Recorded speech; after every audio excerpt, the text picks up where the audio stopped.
Do, do, do, do, do. And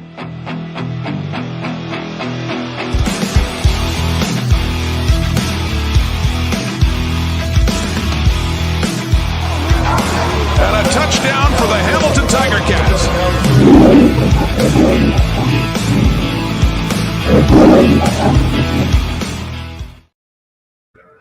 Hey, all, Rick here from Hamilton Sports Central, and we have another live stream tonight. Tonight it's going to be the Montreal Alouettes at the Ottawa REDBLACks, who still have not won a game tonight.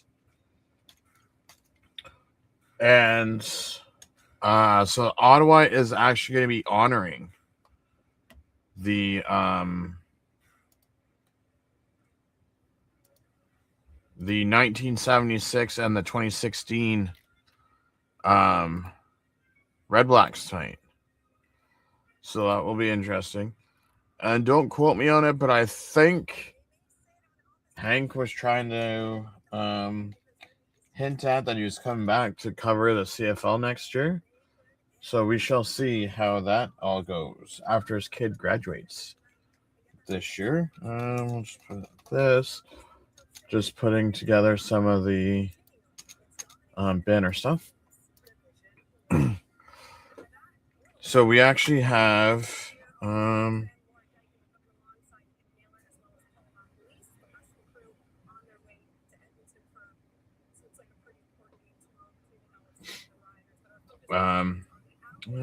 was it that? Don't know who that is. Don't care. But if it's important, they can call back. Just bear with me one moment.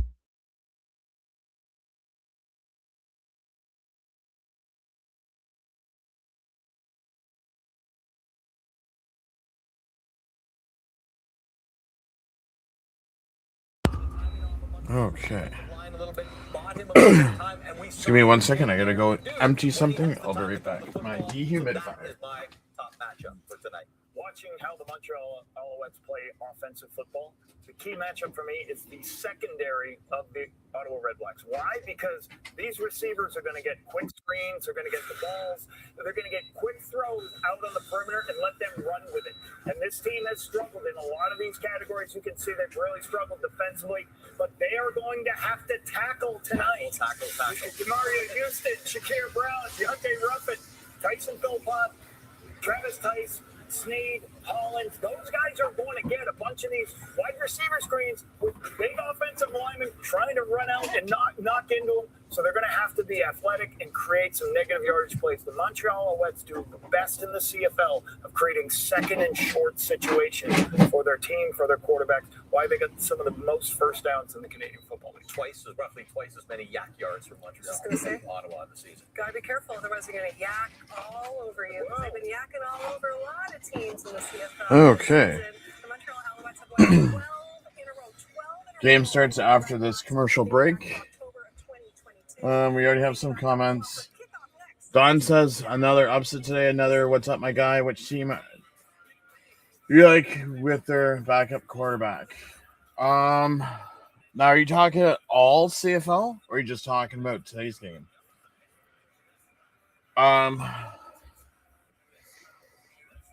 Today, so it's funny because I was looking at the depth charts for Ottawa today, and they have McLeod, Bessel, Thompson as third string. It's like you brought this guy in because Mara was doing garbage, and you make this guy a third string quarterback. Ottawa's just a mess right now. Just waiting for someone to put out the fire. If I'm talking all CFL teams, that's gonna be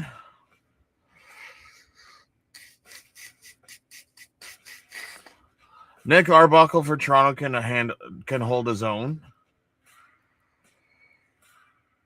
So I'm gonna do every team. So for Edmonton, Powell, I still want to see. I've only seen a season of him when he was with us, so I still want to see more from him to see with what he can do.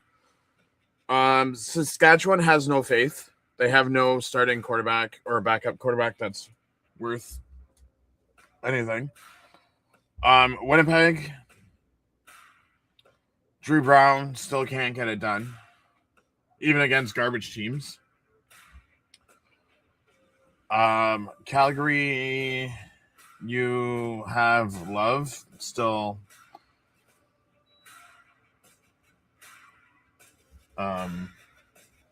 No backup there. What? Shit, what was I just going to say to you? They can't trade George Springer. What?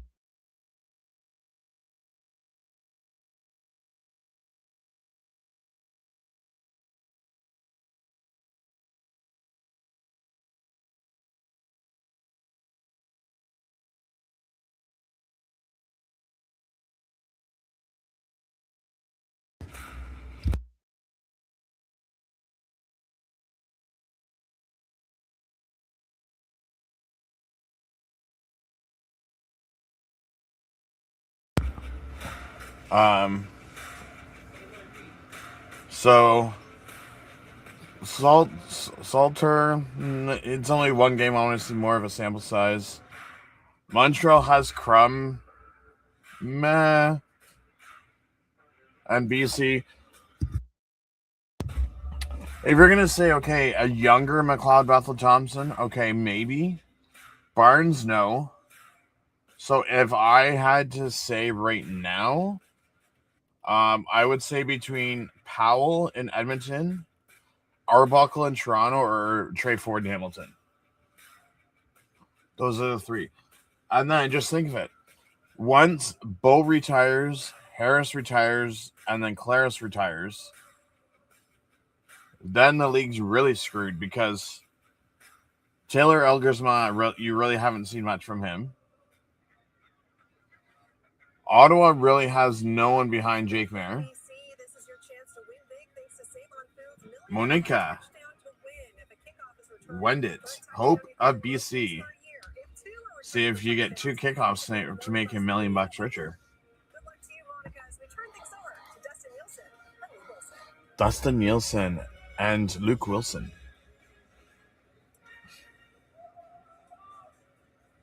Here we go. Friday night football rolls into TD Place for a tough test for the home team as Ottawa welcomes the first place Alouettes to town for their second meeting of the season. Montreal won that first meeting of the season and sits at 6-1. The Redblacks have been close, but they haven't found the win column just yet. Once again, all eyes will be on Jake Mayer tonight. Yeah, go back to the last few games he's played. He certainly played his best football. And I'll also say this, talking to him this week, wants to get the ball out quick, intermediate, quick throws, and use his cadence to be able to kind of get Montreal to tip their hand if they're going to throw the kitchen sink at him, which is something Noel Thorpe, the defensive coordinator for the Alouettes, likes to do. So I really feel good about that. And on the flip side, Dustin Davis-Alexander, boy, is this guy fun to watch. He can do it all. Well, he's running around. Davis-Alexander threw his first interception last week, so sorry about your luck, bud.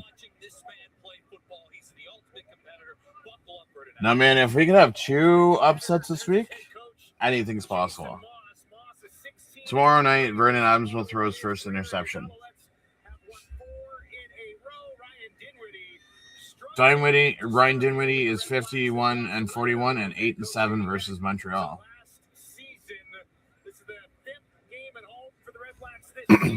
5th game at home out of 9. So that means their second half of the season is all road heavy. So Ottawa's kicking to Montreal with Dedmon set to return.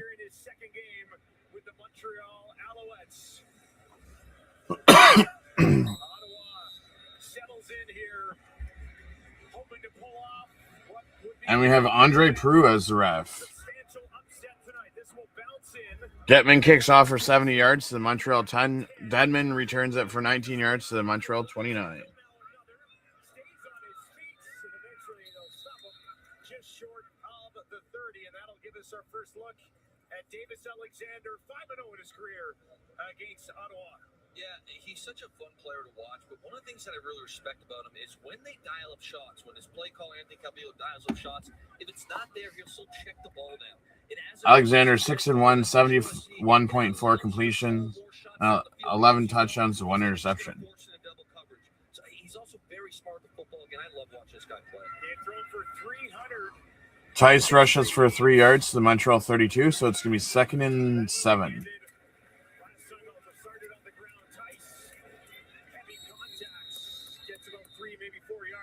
Take a look at Montreal's starting offense. Up front, this is a special unit. They're doing everything very well. But Donnie Petrella, to me, it's very cool because he'll bump him out and play tight end sometimes and bring Sage Dockstader in. So you want to talk about versatility at right guard, Donnie Petrella, hell of a football player than Travis Tice. In the last 2 weeks, Dustin, you want to talk about a guy on fire? First in rushing yards, yards after contact, 10+ rushes, first down rushes, and missed tackles for us. There is not a hotter player to see. 53% second in the CFL for second down conversions, Montreal. And a touchdown against Hamilton. 2nd and 7. Davis, deep drop, looks down the field, near sideline, gets it into the hands of Alexander. Alexander passes it to Alexander Hollins for 16 yards to the Montreal 48.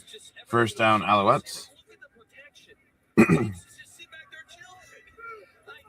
great throw. It's a big arm throw. It's a nice comeback route. But you're going to hear me talk about this offensive line a lot tonight because plays like this happen. They are an unbelievable unit, and I'm talking all 5 guys. Everyone. Alexander throws incomplete to Tyson Philpott. So it's 2nd and 10.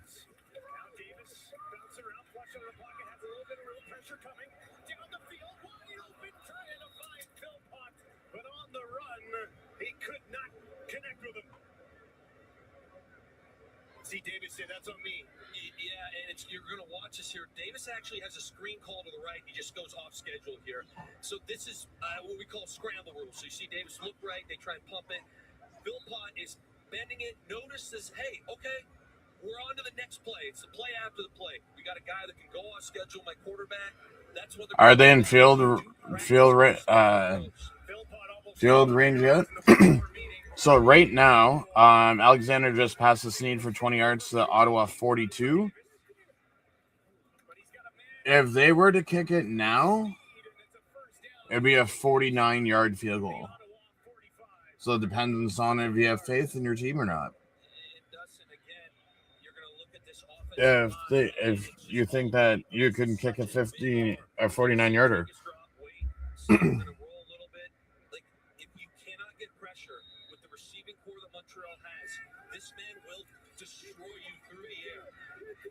Doesn't take a hit. Ottawa right away. Will Fields have got to dial something up to get him uncomfortable, get him off the spot.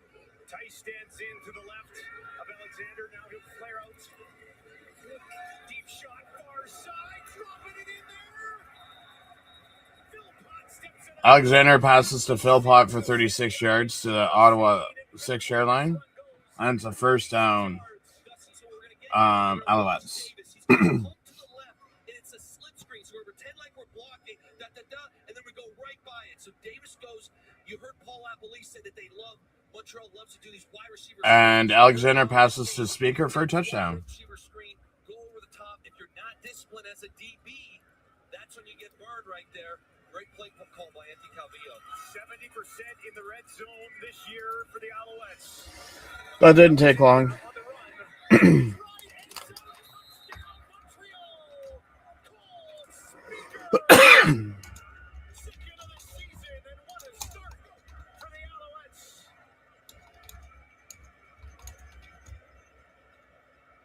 That doesn't surprise me one bit. Offense is so tough to stop. We talked about Travis Tice kind of all last week, and look here, you got play action. This is designed with Nuck Olsen RPO. If Davis Alexander goes through his read, that's shallow there by Cole Speaker is actually the third option. You can see the head, just the subtle movements. 1, 2, 3. When it comes to opening up a game, it don't get more clean than that. That was a near perfect drive as Maltos Diaz. Montreal takes a 7-0 lead. And that is exactly what he does. How about a 6-play, 81-yard drive to start the game? They won the toss. They said, give us the ball. They drive the field in just over 3 minutes. Davis Alexander, Cole Speaker, Montreal on top.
Do, do, do. Bum, bum.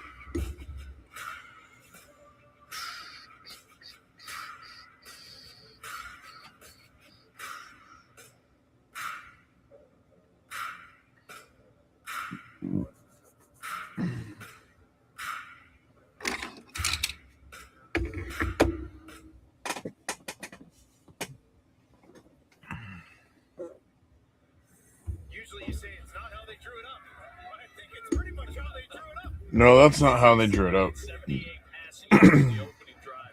Come back early, come back there, and then this was again kind of show the bubble screen. Phil Puck goes deep. That is not how they drew it up. Don't lie, Dustin Nielsen. Do not lie.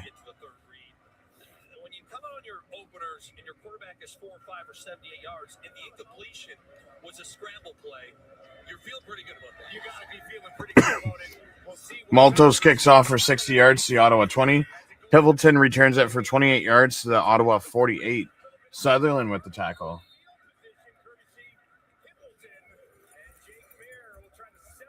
So Alouette is a bird.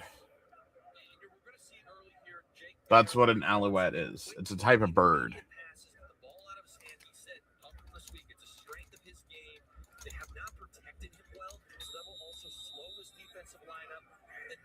It's a small dwelling songbird that belongs to the family. So it's a French word for lark. So it's a lark bird. Bell rushes for 2 yards to the Ottawa 50. Ooh. You're really gonna get far with that. Yeah, up front, this unit just needs to be better. They know it.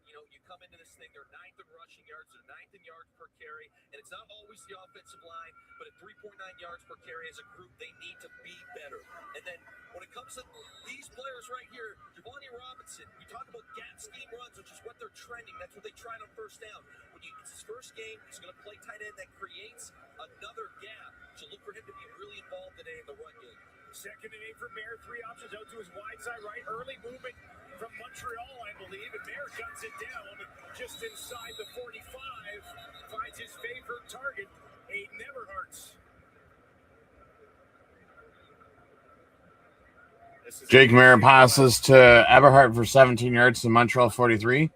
Najee Murray with the tackle. It's offside on Montreal, but the penalty is declined. 17 yards to Everhart. Yeah, and you can see here, we call it a 3-step drop. It's on the first hit, so the ball's out of his hands very, very quickly. Being able to run the football. Mayer passes to Pimpleton for 15 yards to the Montreal 28. Robert Kennedy III with the tackle. Another first down.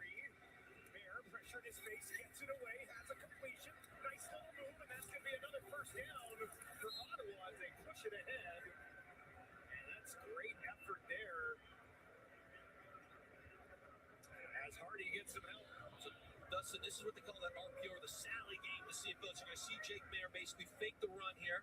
We put the ball in, and then we just got a little 2-man combo backside. There's pressure.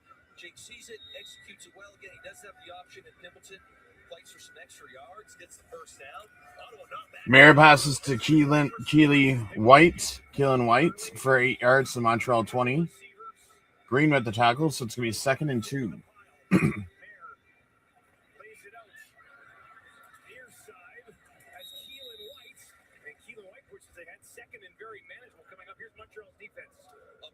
Special unit on the defensive side of the ball, but Isaac Adeyemi Berglund right now is 20. Got 22 QB pressures, tied for 4th in the league. This guy's a game disruptor. I love watching him play. At the middle linebacker position, Jeffrey Candarku, he's 9th in tackling efficiency. He does a great job. I can tell he's a student of the game. He can sniff out a lot of plays. Then Robert Kennedy, he's actually bumping over today due to some injuries, so he's playing boundary half. But this whole unit has been special. They lead the league when it comes to opponents' completion percentage. So really nice secondary unit playing at a high level. Jake Mayer, 3 of 3 to start this drive. Here's Bell. Oh, wow. Bell actually runs for 8 yards to Montreal 12. Surprising. 8 yards on the ground for Greg Bell. So whole offensive line is kind of zoned to the left. So here you go. As much as we are doing gap scheme and implementing it, they still have this running. And talking to head coach Ryan Dinwiddie this week, he did say Greg Bell's best run is outside zone. They're just having a hard time moving bodies, so they put in more gap scheme style runs. First and 10 from the 12. Mirror looks to his left, throws to his left. And he's got a completion just outside. Mayer passes to Hardy for 6 yards to the Montreal 6, so it's 2nd and 4. REDBLACKS fans here in attendance got to love what they're seeing in the response here against first place in the East. Yeah, and this is a very, very talented defensive unit as well, and they've made it look methodical going down the field. And they come out and answer with as efficient a drive as the one that we saw Montreal lay out to start Friday Night Football. There'll be Bell standing in to the left. Mayer throws incomplete to Eberhardt in the end zone. Keelan White now in the slot to the right for Jake. Jake's got some time, takes off on the run, tries to make a move, throws it incomplete. Oh, Eberhardt, you had that, my friend. And that'll bring up third down. Dustin, these are the plays, and we'll see how this game unfolds. You know, it's a great job by Montreal as far as covering everything up. Jake goes off schedule, and this is just the difference between winning and losing teams. And Lewis Ward kicks a 13-yard field goal. Whether Eberhardt expected the ball a little into his chest or stopped running, or Jake Mayer's on the wrong, thought process is him. Those inches, difference between tying this game and being down potentially 4. Such a crucial ordeal.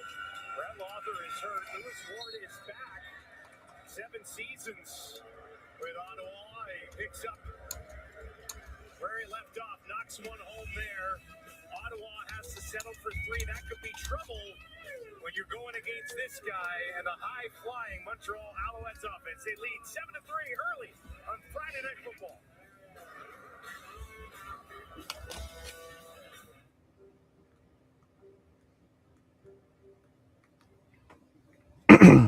$78 yards. Jake Mayer has 46 already. You know what? I'm curious. I'll have to pull this up and bring this over.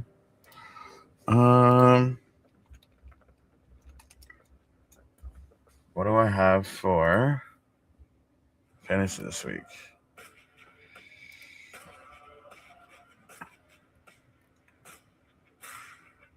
Nice. Horvath's got me 31. Let's go.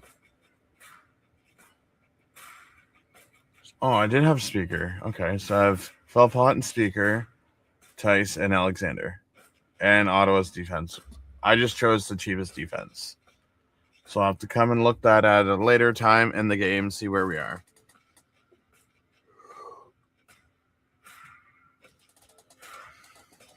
See where we are later on in the game.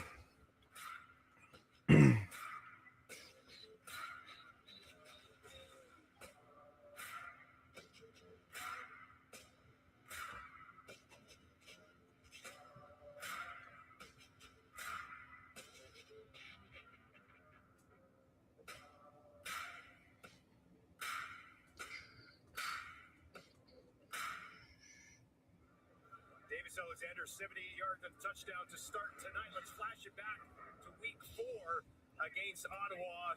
And he was a lot to handle. 345 yards, 2 touchdowns. Yeah, efficient day as well. And he just understands the offense, Jason Moss and Calvillo, what they're asking, what they're doing. And that, to me, is when quarterbacks get really dangerous. When they have the ability, which he clearly has, but also they understand conceptually what every play and what every idea that your coach has to execute. Talked to him this week. Gave a lot of credit to actually working a lot with Cody Fajardo, your guy. Yeah. So because it's a field goal, Montreal starts off at the 40. Throws it wide open to Tyson Philpott for 54 yards. What a surprise. Wide open. No one guarding him. I mean, that works well for me.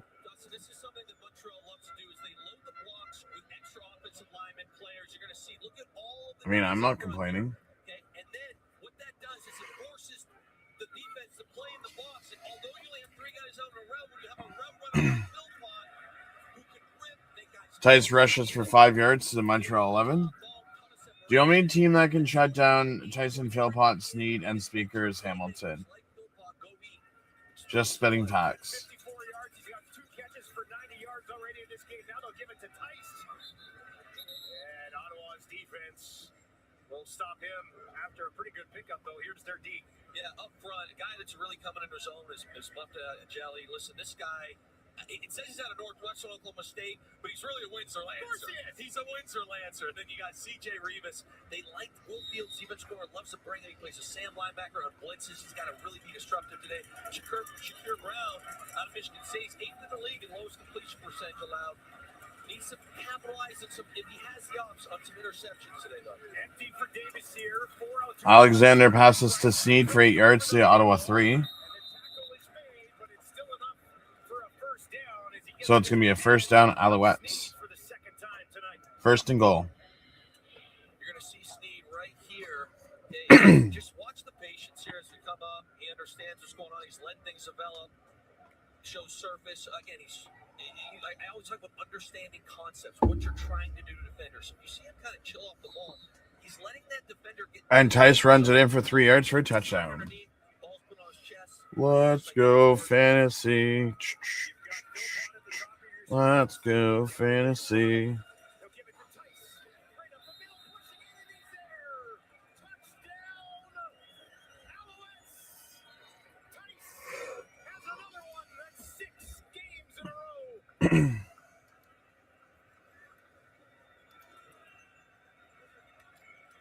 Dustin, I know I continue to talk about this unit, and I'm not trying to take anything away from Travis Tice, but I just want you to look at the push that this offensive line gets. Okay, this is goal line. You're expecting guys to be coming downhill. We don't even get tackled. Like Travis Tice, yeah, he gets stood up there. He doesn't even go to the ground here. The offensive line is just moving bodies up front. Montreal looks good early. Flag in the distance there. Tice is on an all-time run right now for the Montreal Alouettes. Illegal substitution, Ottawa number 83. He went out of bounds in the back of the end zone. It is a 10-yard penalty. Pimpleton stepping out of the back of the end zone on that play. That's why you heard the whistle. 10-yard penalty. They're going to move it up, and there'll just be a closer kick here for Maltos Diaz. He's hit 24-27 this year. Montreal puts together outstanding back-to-back drives to start this game, and they've got an 11-point lead early in this one, 14-3, 6th touchdown of the season for Travis Tice. Caps off a 4-play, 70-yard drive that took just over 2 minutes.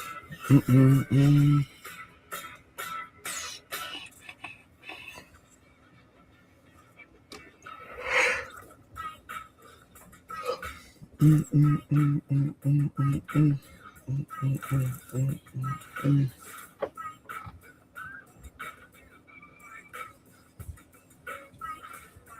need water in your bottle for tomorrow to walk to the stadium? No. Because the British prospect, I just gave you money for another one. No, because I have to dump it by the time I get to the stadium tomorrow anyways. Well, I just thought if you were walking, I am walking there. you might want some water. The handle's broke. I went to lift it up to fill up your mother's, and the handle broke. Oh. So I'm not throwing it out. I'm going to get another one because I don't know what the warranty is on it. Wow. And I got to look on Costco's website so I can pick the right one for your mother. Yeah. Plus, I'll be going with her on Sunday anyways.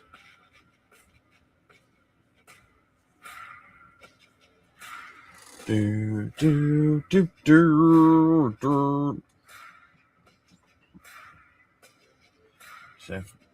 update the score. 7.1. We're at 81.8 so far. Let's go check to see what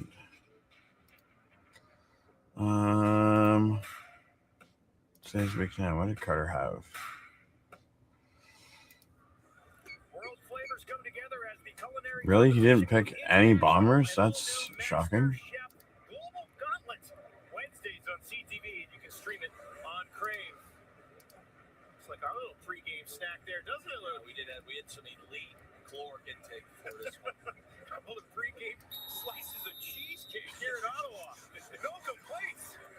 A Friday night football treat, right? Absolutely.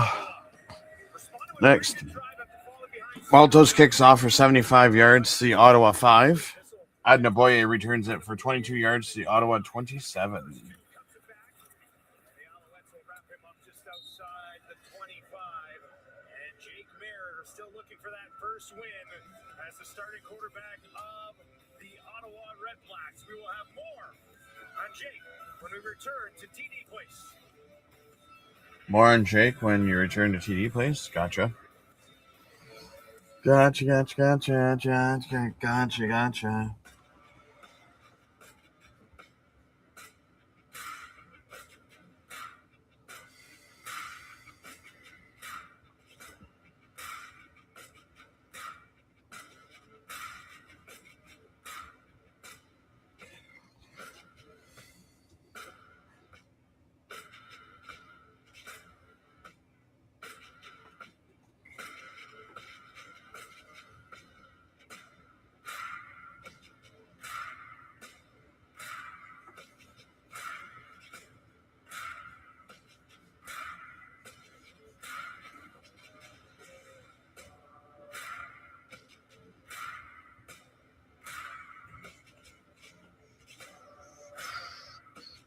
I'm strapped for cash.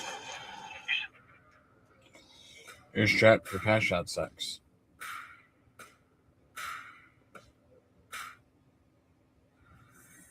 Ottawa coming into this one off a bye week, and this is how they headed into the bye week. Jake Merritt losing overtime. For more on this, let's send it down to Claire Henry. Yeah, Dustin, given that the REDBLACKS are still searching for their first win of the season, things can get pretty tough.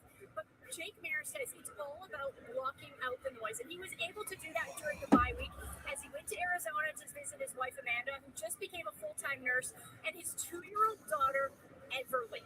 Now, Mayor says she's growing so fast, it's bittersweet. Every time he sees her, she's a different human when he gets back home. And she has this habit of calling him, asking if he has any more owies after seeing some of his bruises after a game once. But being a dad has made Mayor more patient with the glass half full type mentality. And speaking of family, McLeod Bethel Thompson isn't here for this game due to family commitments, ones that were planned before he signed with the REDBLACKS, guys. Getting away for a week, senior family. Jake Merritt passes to Keelan White for 14 yards to the Ottawa 41.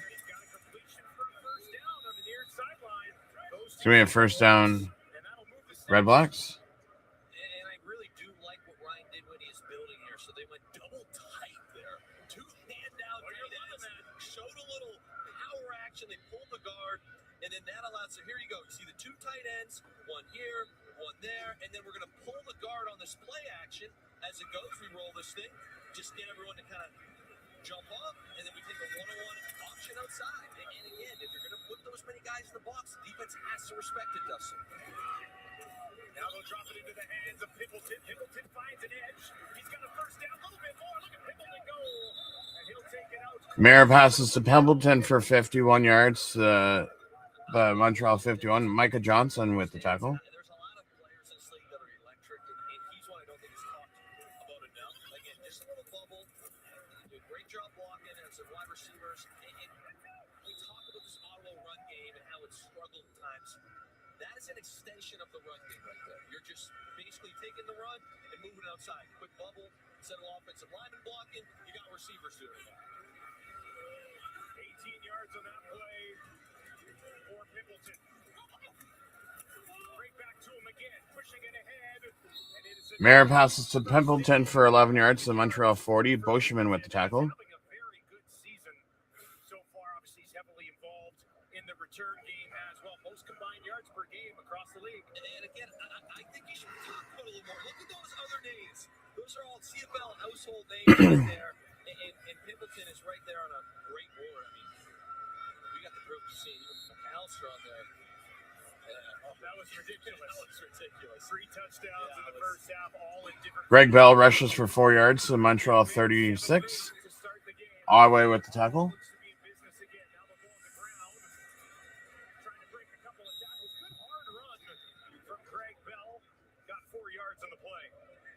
And if you're watching this at home, Dustin, it's a 4-yard run, sure.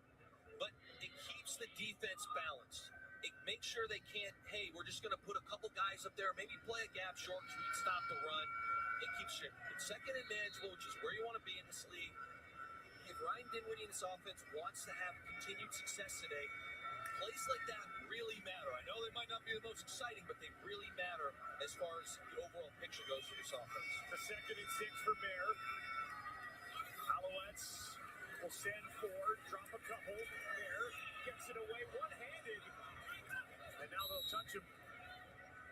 Great effort there from Bell, but it won't be enough, and that'll bring the 3rd down. Greg Bell, or Mayer passes to Bell for 3 yards to the Montreal 33.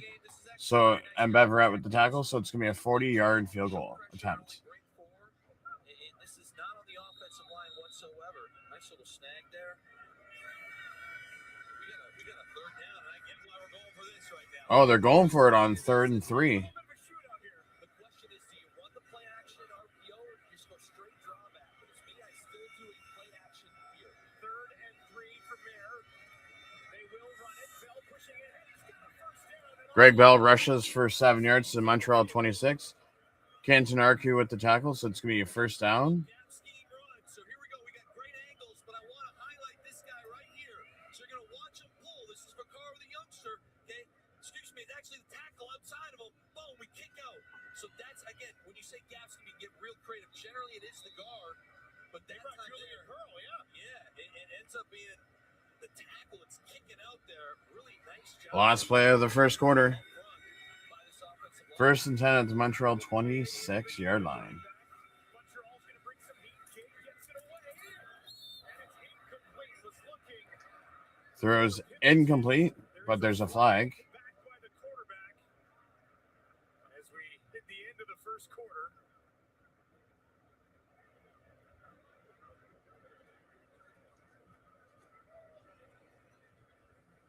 And this looks as though it's against the Alouettes.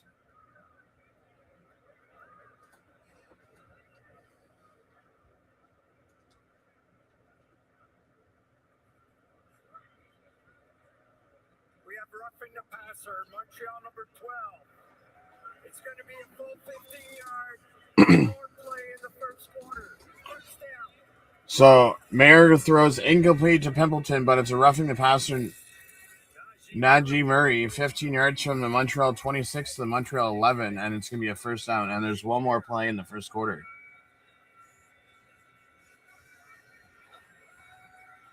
Dustin, what do you? I get we're protecting quarterbacks. I'm a big Jake Mayer fan, but I don't know what you want him to do. I don't think Jason Boss. Was it helmet? Was it helmet on? Was it helmet on helmet? Maybe. We might not have the best look at that there. To me, that's just a football play, and I get it. You know, you see it in a lot of leagues.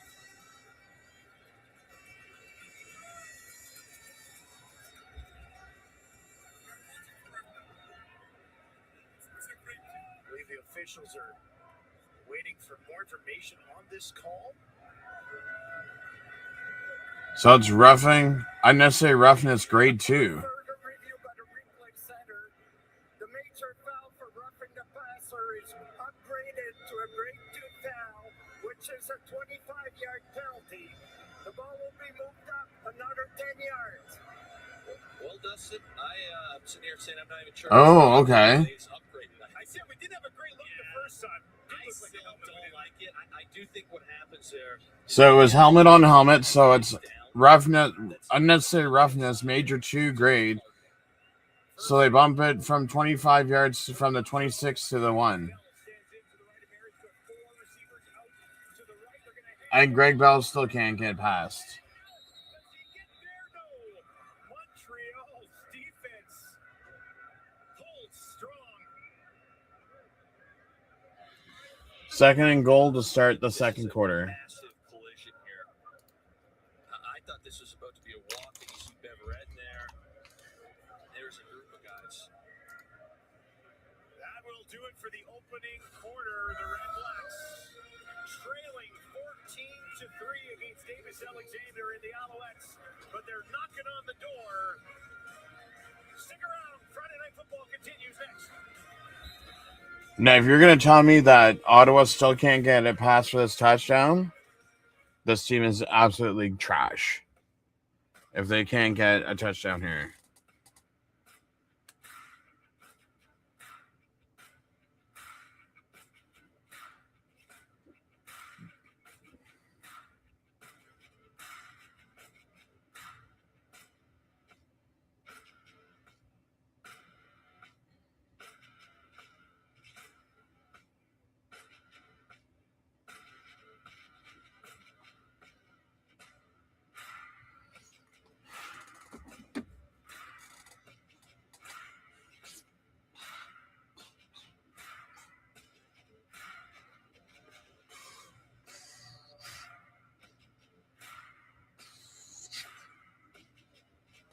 Bum bum bum bum bum bum bum bum bum bum bum.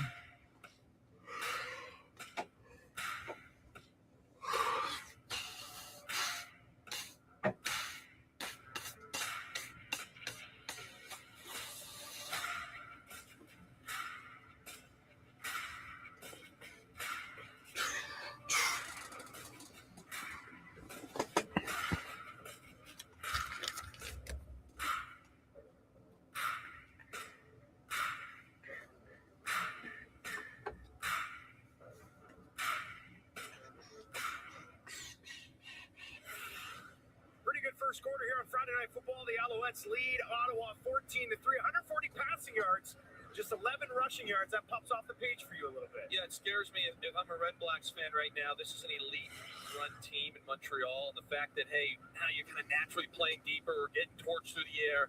Don't think for 1 minute Jason Moss and Anthony Calvillo will be like, hey, here's a nice healthy dose of Travis Tice for you behind this offensive line. It's coming at some point. He's been outstanding and heavily involved. This was a big stop. Still going to be second and goal, though. But yeah, pretty special play by Alway and Burns to fight through some blocks here and just stuff Greg Bell right at the wing. Naboye rushes for a 1 yard touchdown. Against Winnipeg, they need to find a way to score here. They struggle on the 1 yard line. And now they'll hand it off wide open to the end zone. Adam O'Boye. He's having a boy, eh?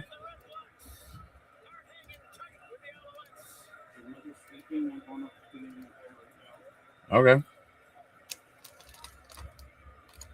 Listen, I love when the big boys all get in a 4-point stance. Look at the offensive line. Look at that leverage. They're just down there 4-point stance. What are you doing? Going to get another one?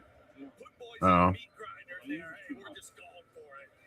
This team struggled again a couple weeks ago against Winnipeg on the one. They've clearly gone back into the playbook, drawn something up, and we got a ball game here in Ottawa. Stuffed us on first down. Not this time. And those guys are locked in. Adam O'Boye cuts it out to the right. Oh. And now Gonna add on to. we've got a 4-point game, and it's another good response from Ottawa. 9 plays, 83 yards, just over 4 minutes. So Davis Alexander 6 for 7 for 140 and a touchdown. Jake Mears 8 for 10, 92. Right now, but a lot of times when I find the most amazing of football games, this is a perfect view. You can hear these hits. I know they're not highlight reel, not that someone's helmet off style hits, but that was a physical play for 1 yard. And what it does show me is you're in tough right now. You haven't won a game if you're Ottawa. And talking to Ryan Dinwiddie this week, one of the things that he said was that he was really happy. He doesn't think anyone's quit. He said the guys are in a positive spirit. Everyone's still hyped up. And to me, I wonder sometimes, is that coach speak? But when you see that play right there and the effort and the physicality, he's certainly got a point that the boys are still playing hard. They've been in a lot of games. And as it looks right now, they're toe-to-toe with one of the best teams, arguably the best team, arguably, in the league. There's a few good teams across this league right now. Montreal, of course, just the one loss of the year. It did come to Edmonton. Edmonton and Saskatchewan will go at it tomorrow. Since that loss, Montreal has won 4 in a row. And they've been cruising. Although Jason Moss-Solis this week, satisfied, but I know there's a lot more there. Yeah, Dustin, to me, that's the scary part. Is I think they're nowhere near their potential. They're 6-1. Third minute on the return. He's stripped up just outside the 30.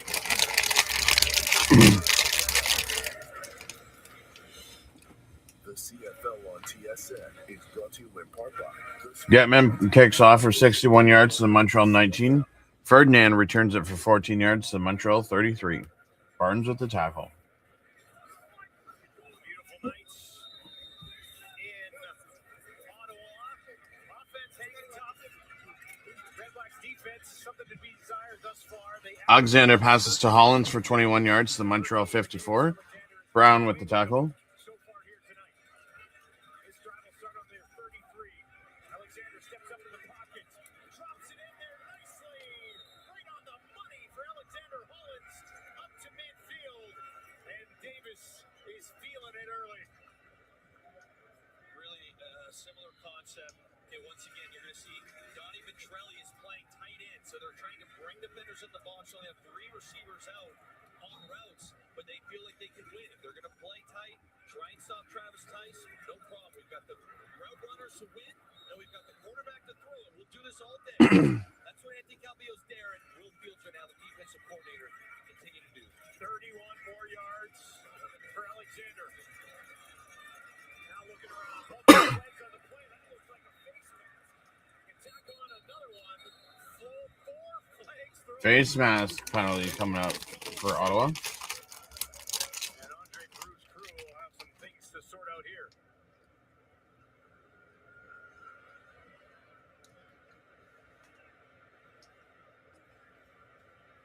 Both head coaches trying to figure out what's going on here. I enjoy Ryan Dinwiddie's body language. Doesn't see, look at him. He's disgusted. I like coaches that show their emotions. That wasn't something I always enjoyed. No shortage of it with these two guys. There were 2 fouls on the play.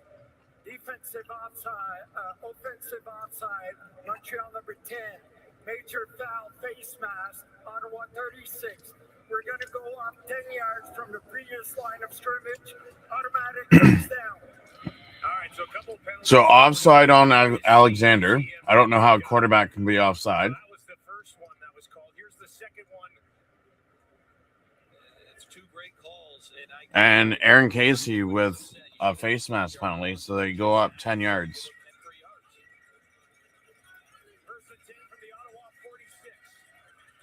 Alexander over the middle again. This time stays on the feet.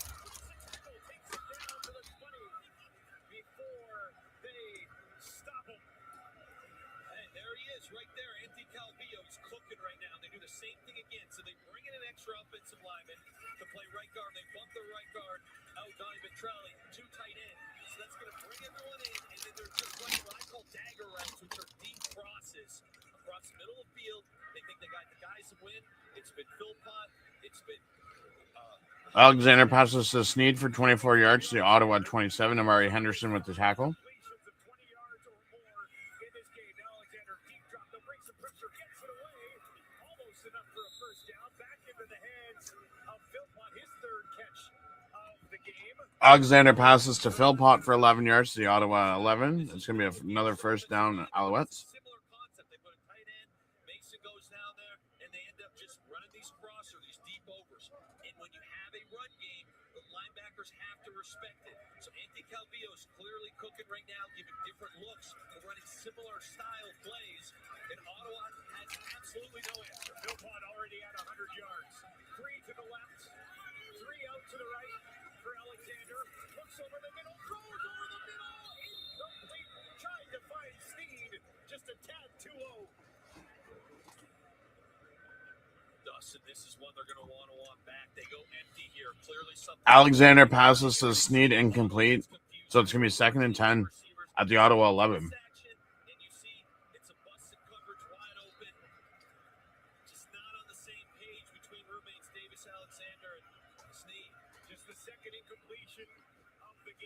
Alexander passes to Speaker for 11 yards for a touchdown.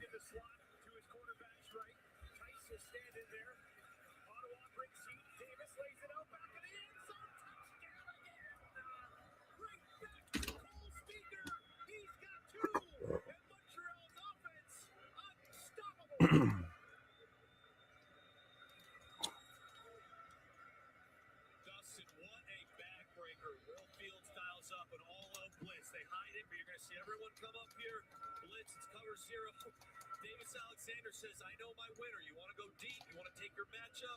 And they got so much talent. Ends up being Speaker this time. Great win there by him on a one-on-one play. Cole Speaker targeted 12 times this season. Caught every one of them. 32 yards as a captain. Let's go. I'm at 105. Knocks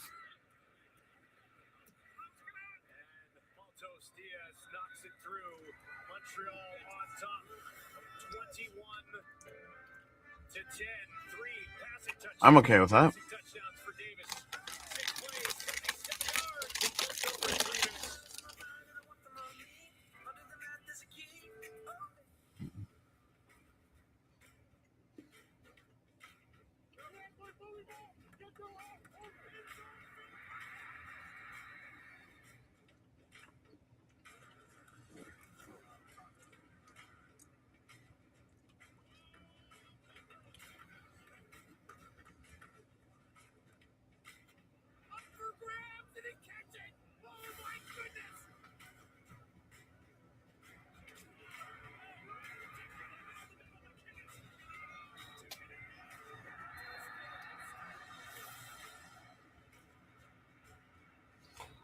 Okay, so apparently I can't open it on my phone.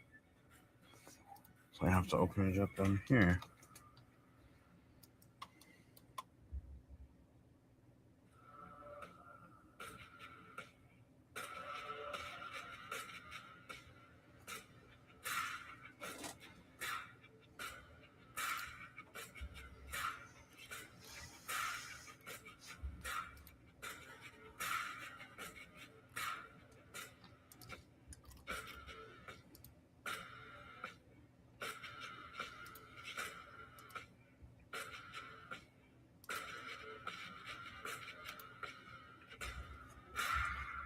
Got it.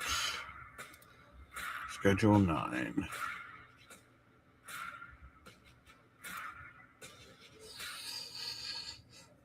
Dustin, I love this here. You're going to see Cole Speaker right here. And what he does, he recognizes that we are running basically a nod over the top. So as he goes, he pushes up here.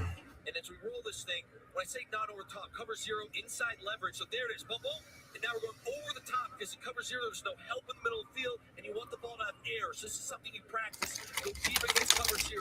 As soon as Davis Alexander sees it, he knows, hey, I got to float this ball a little bit, let Cole Speaker run under it, and he's going to win with that subtle move.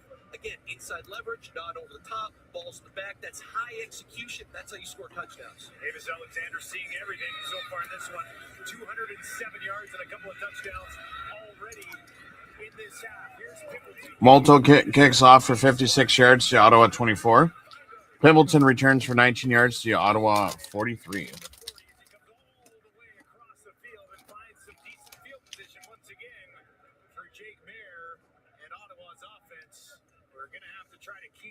Tonight with Cole Speaker and the Montreal Alouettes.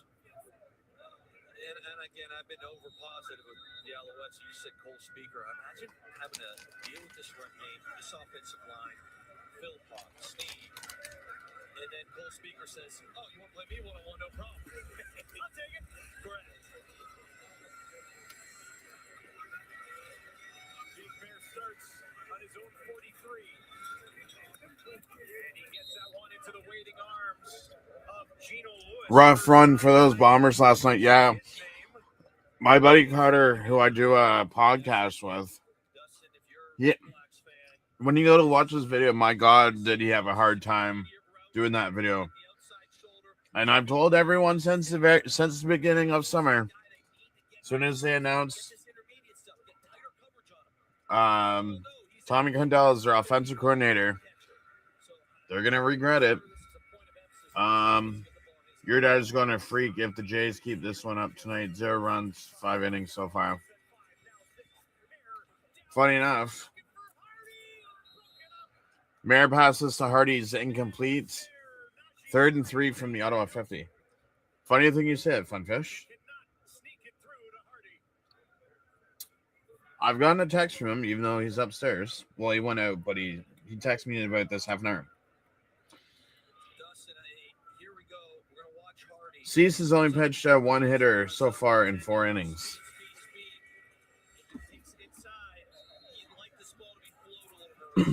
He was telling me earlier that in order for Springer to get traded, he has to waive his no trade clause, and apparently the same thing for Gozman too.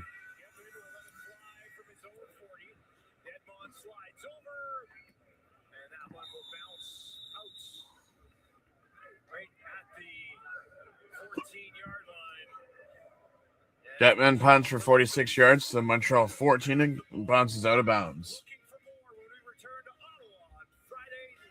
I mean, 2 hits on 1 run, that's not bad. But apparently, I mean, let's be honest. Who really cares about this year? Because next year there's going to be a lockout anyways. Just speaking the truth. So.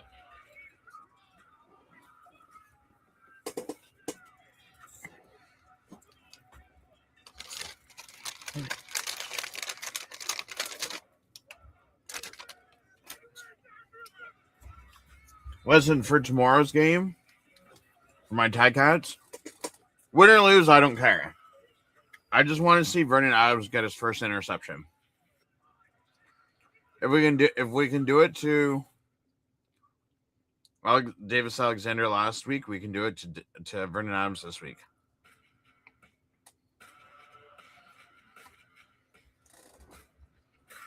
Speaking of which,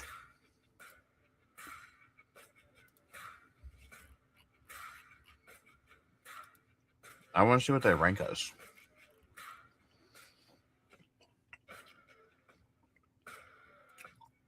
Tied for 3rd, dang.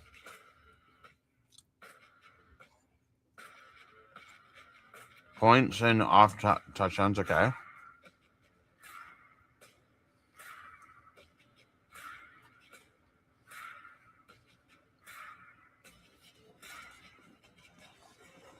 We're 6th. And rushing. 1 against the pass. And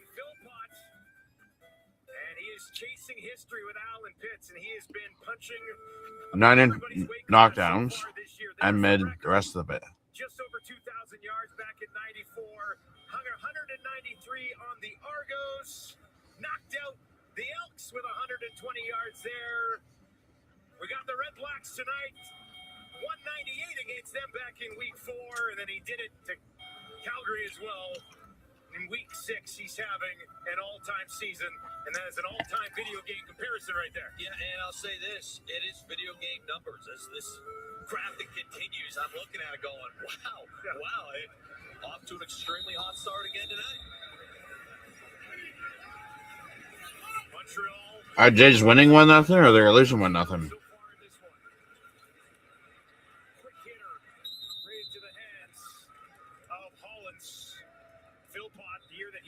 He and Snead have actually combined for 55% target share from Davis Alexander, and when you develop that chemistry, Alexander was passed to Hollins for 8 yards to Montreal 22. It's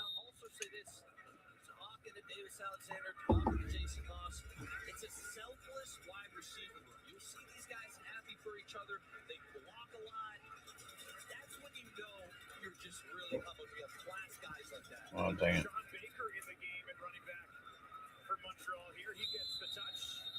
This is his second carry of the season. Let's flash it back to week 4, the last time these two teams met. Philpott targeted 13 times, caught 12 of them for 198 yards. It was shocking. He didn't have a touchdown in this game. 12 catches on 13 targets. So as much as you want to score, buck 98, I'm sure Tyson felt pretty good after this one.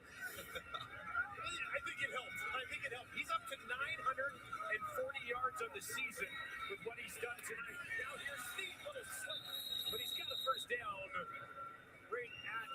Montreal 40.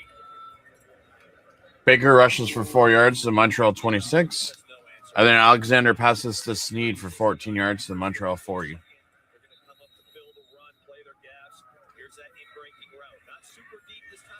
Do I think the contract messed him up? I don't think so. The problem that I think the Jays have, and I will stick to this, and I've always said this every year, their problem is they have no bullpen. How do you let a guy catch it when there's 5 people around the one guy? Like, come on. Alexander passes to Sneed for 24 yards to the Ottawa 46. Demario Houston with the tackle. Alexander's already at 300 yards, and it's not even halftime. Like, this is just getting ridiculous.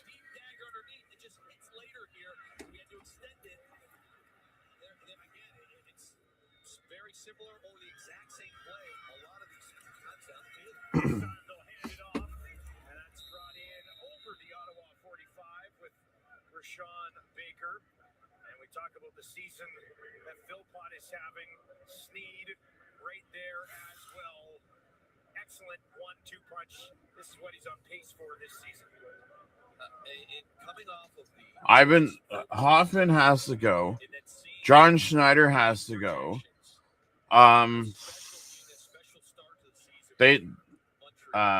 Alexander passes to Philpott for 27 yards to Ottawa 17. First down, Alouettes. They have to build from the pitchers out. Because even if you have your starters, okay, your starters can only pitch for so much, then your bullpen comes in. Your team can't do well unless they either have hits or your bullpen can do well, and that's been the Jays' problem, even with last year. Oh, Scott, it's basically pretty much anything while the game's on.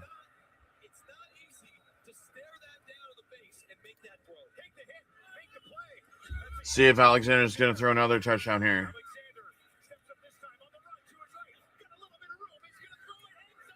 Obviously, it's a Mr. Wide Open like everything else. Uh-oh, this one's come back on a hold.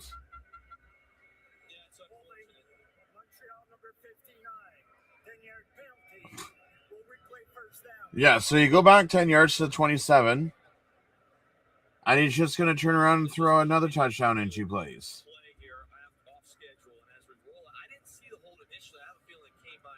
The only team that can stop Montreal's receivers is Hamilton.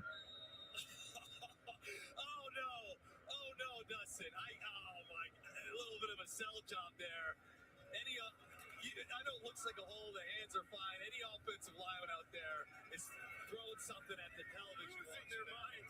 I don't know. Oh, that's tough. Alexander, he might just go right back to the end zone again. On the run to his right. Dumps it off. Throws incomplete. Of the intended target looked like it was his running back, Tice. And it'll be second and long. All right, Dustin, if you're Andy Calvillo right here, what do you call? So OUA Sports. Now that we're talking about stuff on here, does begin on August 30th. So I will be doing the Windsor Mac game on the 30th, and then from the 1st to the 3rd, I will be live streaming the rest of the week 1 that week. Alexander passes incomplete, so 2 incomplete passes. Interesting. So his team cost him a touchdown there. Anthony Calvillo and I are on the same page. You want a running back screen? I thought we might go wide receiver screen. And I get it. It's a nice play call. We're just trying to have something happen. And I'm not sure why Davis was so upset here. You know, just a 4-man rush, and again, the offensive line wants to lose. think that they're grab on Tice. Yeah. I think he's got some room to get what he's saying. Malta Diaz kicks a field goal for 35 yards to make it 24-10. So you're down by 2 scores. Get out with this. Cote. For Montreal, and they lead by 14 on Friday Night Football.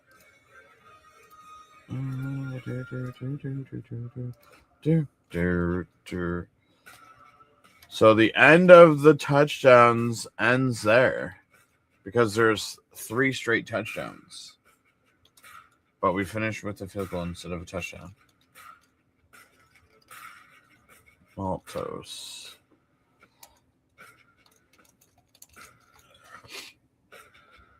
Time to go check on my good old fantasy for this week.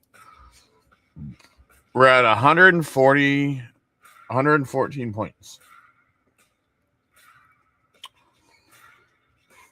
I think Philpott and Speaker will at least get 25 to 30 each.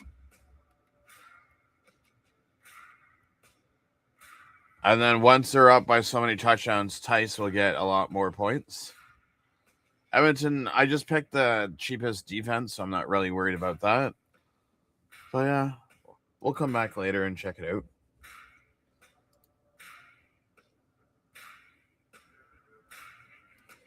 Rest in peace, Redblacks. I mean, they were doing well in the first quarter. Like, don't get me wrong. Up until they punted, they're going play for play with the Alouettes until they punted. Don says, come on, Redblacks. Get a touchdown here. Well, you got to hope that you get a touchdown before the end of the second quarter because you get the ball starting the third. Tune in tomorrow, 7:30 Eastern, 4:30 Pacific on TSN. We see what Montreal's offense has been able to do early in this one. This is all about just keeping pace for the Redblacks now. The end of the day is a loss is a loss. True. As Bombers, how that feels last night. Get beat by a third-string quarterback. Mayer passes to White for a 1-yard loss to Ottawa 39. 2nd and 11. And we talk about extending the run game here again. This is just trying to get 3, 4, 5 yards, get the second and manageable, and it's the kiss of death in this league, especially against a Nolan Thorpe-led defense. Because now everything is at Nolan Thorpe's hands. If you want to sit back, drop 8.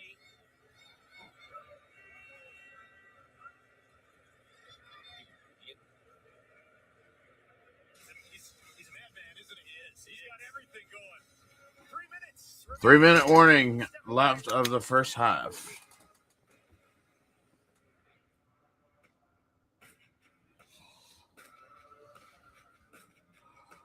While we're on discussion, Funfish, did you see that the UFL is losing 2 more teams? People can say that league's going to last forever. That league's just going to die. Because you lose 2 teams now. You're going to be at 6. You need to find 2 more cities. And then how long you're going to be because you just lost one of your reigning teams that has been here since day 1. So, yeah, it's going to be interesting. It shall be interesting. Tomorrow we have a doubleheader. Well, I won't be doing live streams tomorrow because I'll be at the first game.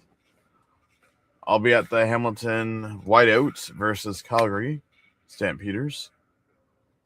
And then after that is the Edmonton Sask game. But I will be doing the live streams on Monday as a tape delay. What are these guys talking about now? Should have made the trade in the first place. If you want a guy to come and help you in the playoffs, get Curry. He solves.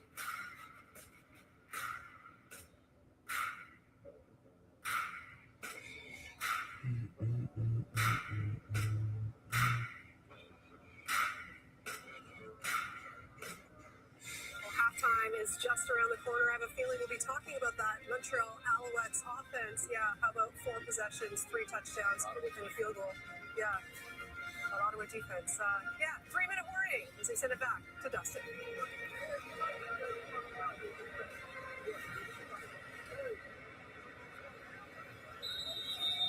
Davis Alexander and that offense are talking about 280 yards passing here in the first half for Davis. He might Oh, wow. Yeah, I did not know that. That he hasn't gotten a home run all month. Ottawa, no room. Illegal procedure. Ottawa number 61. Desjardins with an offside. It remains second down. 5 yards. No room for mistakes like that. So 2nd and 16. You're sitting here, you said keep pace. Davis Alexander's on fire. Your first play is Keep pace. But are you kidding me? And on 2nd and 11, you give another 3-5 yards. And against this defense now, you're sitting at a 2nd and 16. Like it's bad ball when it comes to stuff like that. Gino Lewis out to the left for Jake Bear. Jake with time. Goes to Gino, tries to make something work here. And he's going to be wrapped up short. Got it out just Send out the punting unit. And Ottawa will be forced to kick this away to the Alouettes once again. You know why they call them the Red Blacks is because when there's a funeral, they're already dressed in black for it. Oh, my Lord. What a laugh.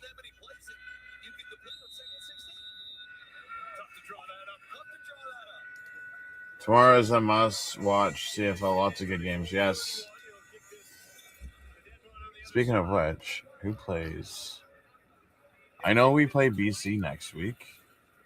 Toronto and Calgary, so I'll be at that Thursday night.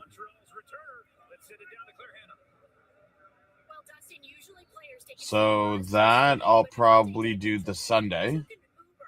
Because he wanted to be alone. He knew he would be so emotional returning to face his former team for the first time after spending 6 seasons here. He said the first thing he thought of when he got into TD Place was his first kickoff return back in 2021. He was wearing 79. He said that was also the year he was best special teams player of the year. Now, I asked him what it was like to get released by the organization in the offseason, and he said it's kind of like parents dropping off their kid at college. It's sad, but it had to happen, and it was business, and he said he felt like he was going to cry at his first kickoff, guys. Definitely an emotional So for him. I'll be doing this game on the Sunday because I'll be at it. I'll be doing this game, and then I'll be doing the doubleheader next week. And Alexander passes to Philpott for 7 yards to the Montreal 33. They might not cover this 6. Come on, D, get the stop. Or River. Damn, y'all haven't been ish all game yet.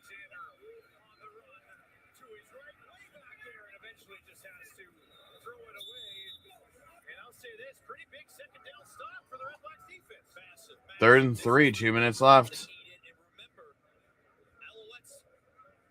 won the toss and won the ball. So you're coming out right here and you see the pressure. We bring some heat. Will Fields hit, and Davis gets flushed a bit. They get off the field. Kind of going into situational football right now. You're going to get this ball back, Jake Mayer, with around 2 minutes left. And you can kind of double up scores. You can get right back into this thing and put a good drive together. 2 and outs, Montreal, 19.8%. I didn't see what the rank was in CFL. Just inside the 50, but there are flags. Flags on the play. That'd be scary seeing that guy catch a ball with that much speed coming at you.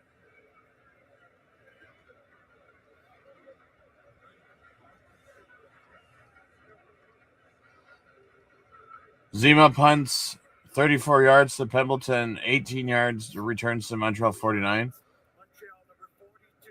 That penalties decline. The gain is greater. First down Ottawa. Penalties decline because the gain is greater. Pendleton, talk about what this guy is capable of. Nothing. Here he is. Week 4. Doesn't need much space. Brilliant stuff from Pimpleton. Involved in the offense as well. They find him right here. Pimpleton pushes it ahead. And he's up to the third. Mayer passes to Pimpleton for 18 yards to the Montreal 31. Robert Kennedy the third with the tackle. So if they can score a touchdown before second quarter's over, then they'll be good. Mayer passes to Eberhardt for 10 yards to the Montreal 21.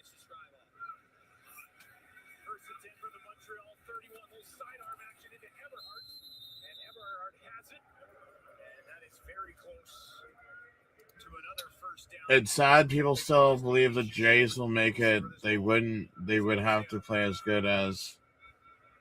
Yeah. I mean, with how bad the AL East is. 2nd and 1.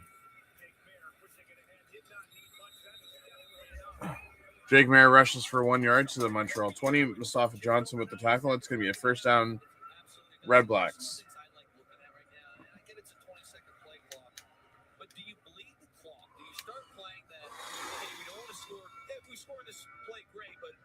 If it ends up being 3-4 plays, we basically bleed the clock, or are we still in that up-tempo mode?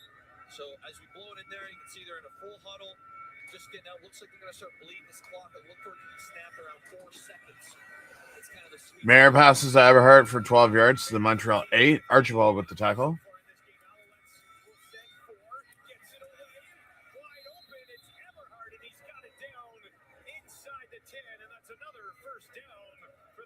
This one goes for 12. Great blitz pickup here. It's white, and then we just replace the blitzer with the ball. And now, if I'm Ryan Dinwiddie, I actually send the play in even later, just so the operation doesn't feel weird in the huddle. Let's try and bleed. Every second matters here. Every second matters. Let's bleed this thing down. Every second matters.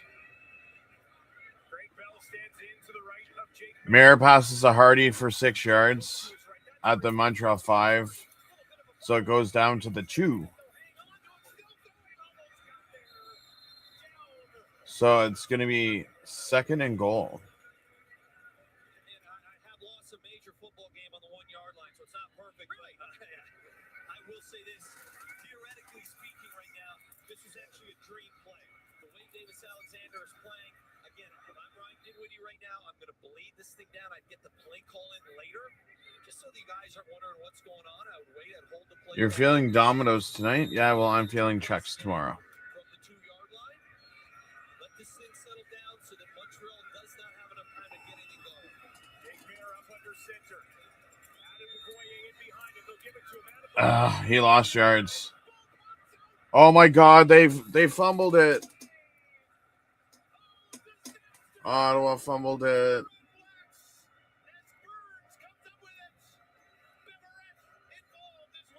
And Ryan Dinwiddie's losing his shit on the sidelines. You can't make this up. You're looking at potentially a double score here, or at least a chance at a double score. You score here, get the ball back. And it's an unbelievable rip. Everett, that's the rip right there. Poor ball security. Checks the local pizza joint. Like, what are my local pizza joints that I like? Just went in and got it. So I've had Papa John's like once, maybe. You have Gino's Pizza, Little Caesars.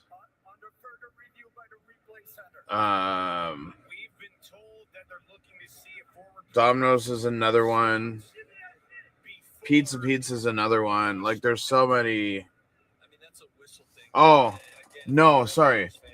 I don't know if it sounded like Chuck's. I meant to Chuck's. I said Chuck's. Chuck's Roadhouse.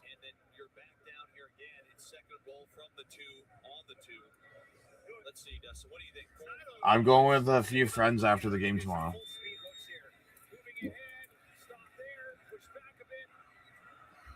It's a Chuck's Roadhouse.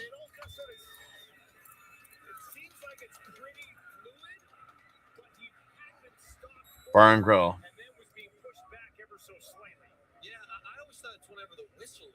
Yeah, the Chuck's Burger joint. I mean, this forward progress is stopped, but it's a matter of did they blow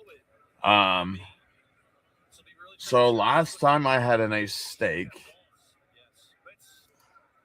Someone beside me had the steak bites. Upon further review by the replay center, the ball carrier forward progress was stopped at the 2-yard line. The ball will be placed at the 2-yard line. It will be turned down. Ooh, so they're overturning the interception, the fumble. And it'll be third down from the 2. So, fun fish, the only reason why I had steak is because Ticats won last week.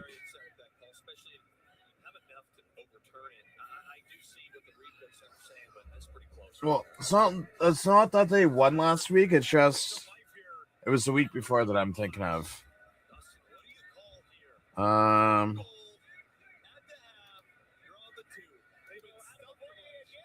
Yeah, so it was the night that we beat Toronto that I won.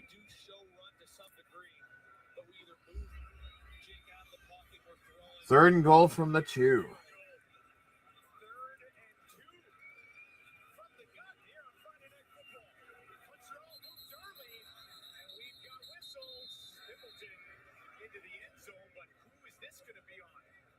Montreal get drawn off by early movement on Ottawa.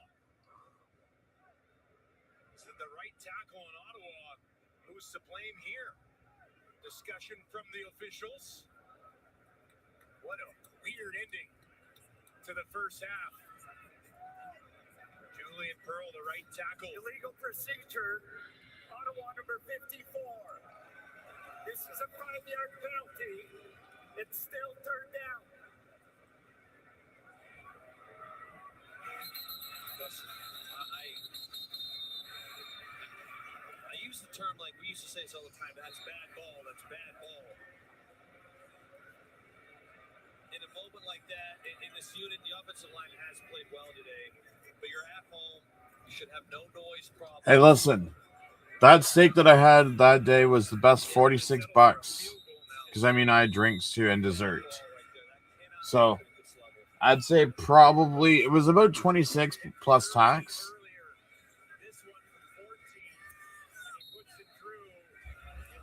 And Ottawa kicks a field goal. 13 and 14-yard field goals. Lots to discuss here at halftime. Laura, Lafo, Jade Naylor. So I just gotta change this first. Guys on the way to Edmonton for a big one tomorrow. But boy, do they have some things to discuss here. Jake Mayer is 15 of 17 for 156 yards. Yes. And I don't know if you can't hang any of this on him. No, he's been awesome. He's been, to me, he's been the second best player on the field tonight behind Davis Alexander. Yeah. You know, he's thrown the ball accurately, he's thrown the ball well and on time. And I get that body language right there because there's just no world where this game should be this far apart. Ottawa continues to shoot themselves in the foot with simple things. 287 and 2 touchdowns. Damn. That have cost the Redblacks so far this season, and it's those same mistakes that have cost them. Yeah, same mistakes over and over again. What am I thinking tomorrow?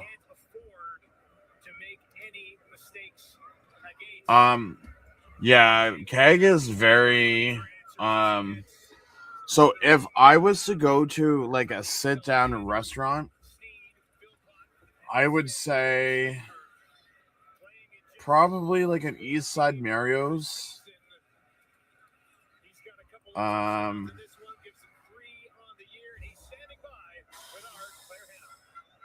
Just trying to think.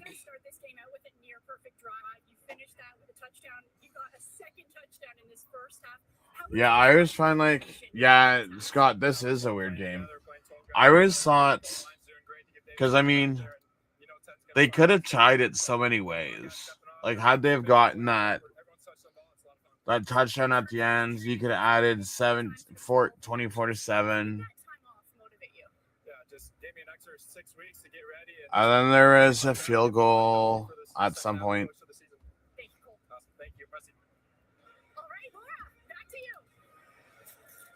Yeah, it's just halftime, so I'm just trying to think. Steak bites. They're only pieces of steak.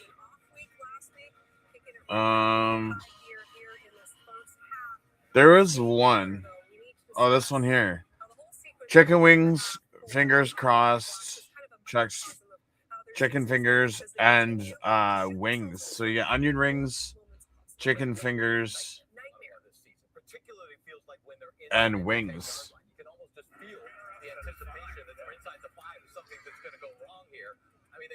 Just wings, calamari. No, I'm not a calamari person.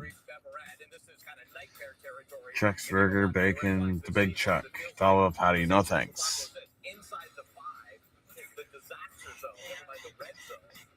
Grilled chicken club.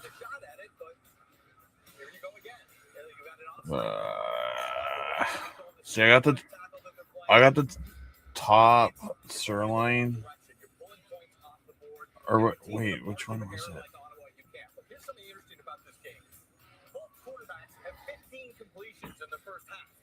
I got a nice big fat steak last time. I just remember that.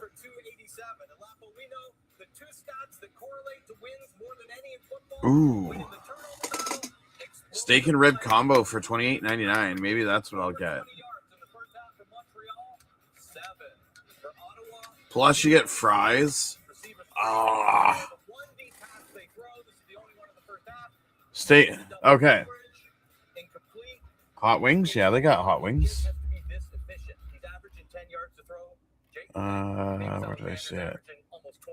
They have boneless wings and just regular wings. Okay. So, Funfish, question for you. Would you go steak and rib, chicken and rib, or wings and rib? So, Rich, the thing is, I had steak last time. So I'm just trying to think of if I want ribs. Because if I get rib and steak combo, then I also get fries too. And desserts, we had the Klondike crumble. That's what the group had for dessert. Wings and ribs. Okay. Wings and ribs it is.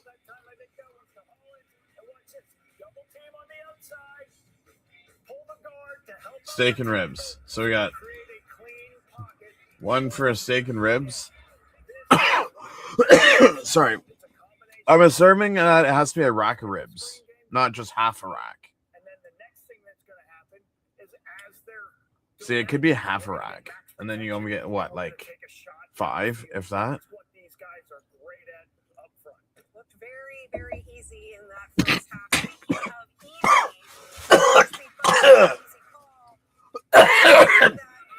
Oh, that one.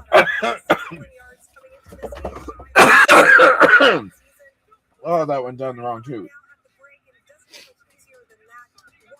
Never would I ever thought of choking on water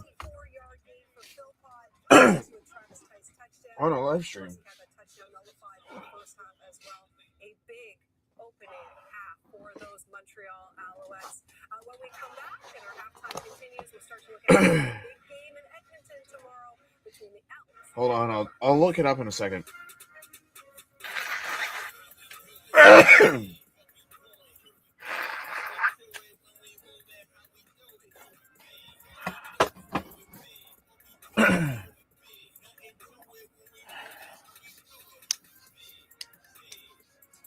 What's up, the wise guy? So you're saying have chicken on waffles. The things we talked about during halftime. So you're saying chicken on waffle. No, I've not had chicken on waffle, and that looks...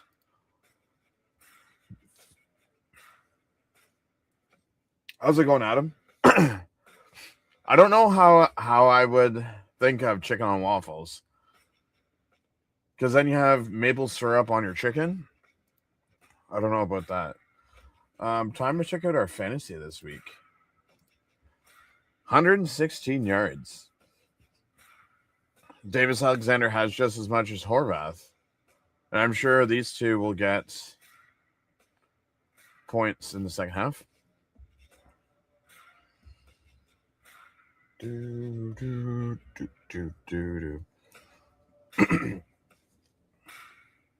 Yeah, so we're going to go after the game tomorrow afternoon. And then go while we sit there, watch this Sask Edmonton game. I hear it's actually pretty good, believe it or not. Yeah, I ain't eating that. That's like a...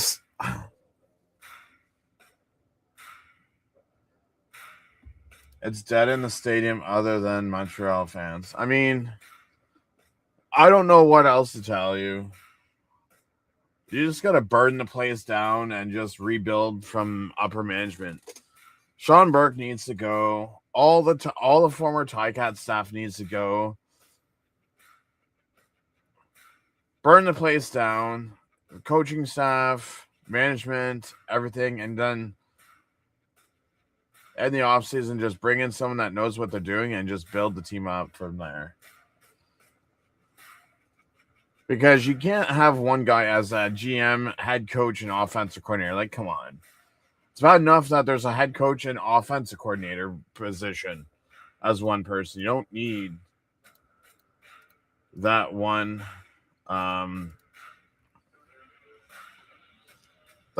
person doing all three jobs.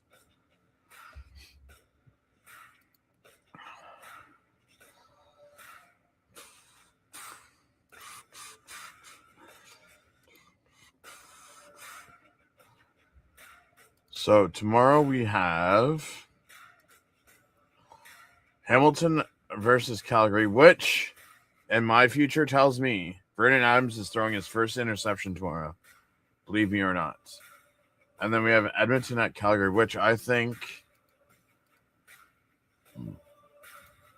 Sask will win tomorrow. Edmonton will not win twice in a row.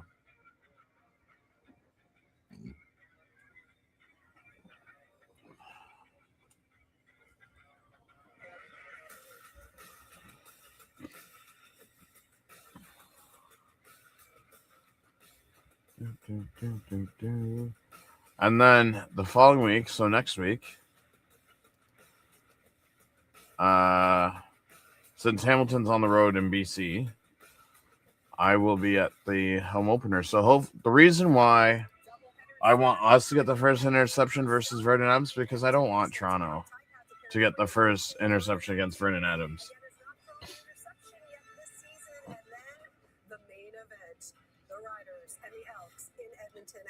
Laura Dyken, you're making it sound like it's a pay-per-view, the main event tomorrow. On Thursday night that kicked off week 8 in the CFL was absolutely fantastic. Combined for 70 points, almost 900 passing yards. It was back and forth affair.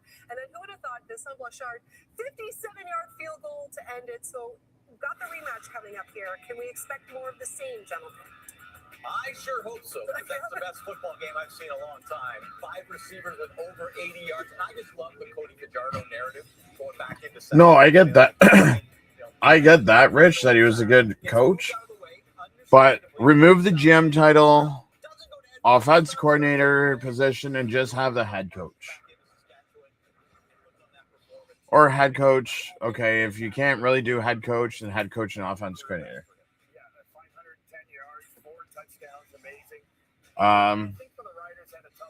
Listen, if we can shut down Montreal's big three, we should be able to shut down Vernon Adams. And we have Wynton McManus for the full game tomorrow. He's not suspended. So I'm interested in the Edmonton Elks ranking once again 39 yards. Yeah. He's such a great player. I want to see how the Elks are trying to get him touches and go 3.3 yards average last week against. And it sucks because ever since AJ Ouellette's left Toronto, he's been injured more in Sask than he was with Toronto. Edmonton is my inspiration. Edmonton, let's get some over 30,000, please. Yeah, not sold out just yet, but they opened up the upper bowl at Commonwealth. So Edmonton has 30,000 fans. Look at that. I mean, they're only down by 11 tonight, so that's not too bad. But damn, what I'm saying is, when your team's 0-6 could possibly be 0-7, I don't even know what you like as a ticker rep, what you would even tell your fans. Because it's like, if you guys went 0-7 after today, you guys play Sass next week, possible 0-8. Maybe against Winnipeg if Zach's not back, since that's another dumpster fire out in Winnipeg. It's a whole different story. You're not what you depending on how well Alexander does in week 12, you might have a chance. BC Rourke should be back by then. Way before then. Week 14, you're on a bye. You play Toronto week 12 or week 15 against Chad Kelly. That will be interesting. Then you play Calgary back to back. Then you play Hamilton back to back, or Hamilton, BC, then Hamilton again, or Toronto, then Hamilton in week 21.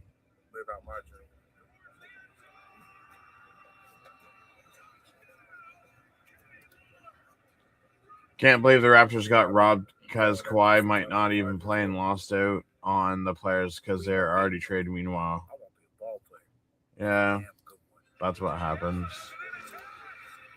I agree with you there. It's too much. Ottawa does not have a home game until August 30th. They need to win this. Well, I mean, today is what? Game number 5. So you guys really only have 4 home games after tonight.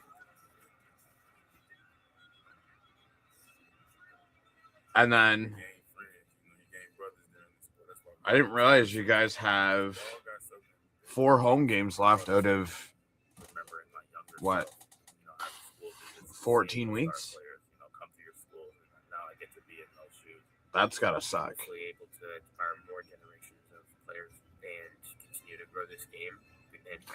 Mind you, you do have some bye weeks in there. Friendships and relationships from this game. It's the best game in the world, and you should be playing it with joy. Oh, did they? Now that we're done looking at that. Transactions. Did they? Okay. Woodmansey is extended on the 6th game. Okay. Crap, I can't remember what I was going to look for. Oh, yeah.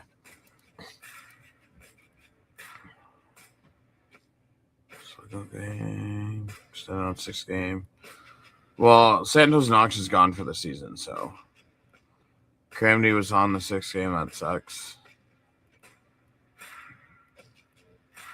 So Zach was put on the 18th. So. I feel like July 18th. Which was 2 weeks ago. So 3, 4, 5, 6. So if he was on there for the full 6 weeks, that would mean that Zach Claris is not back to the end of August.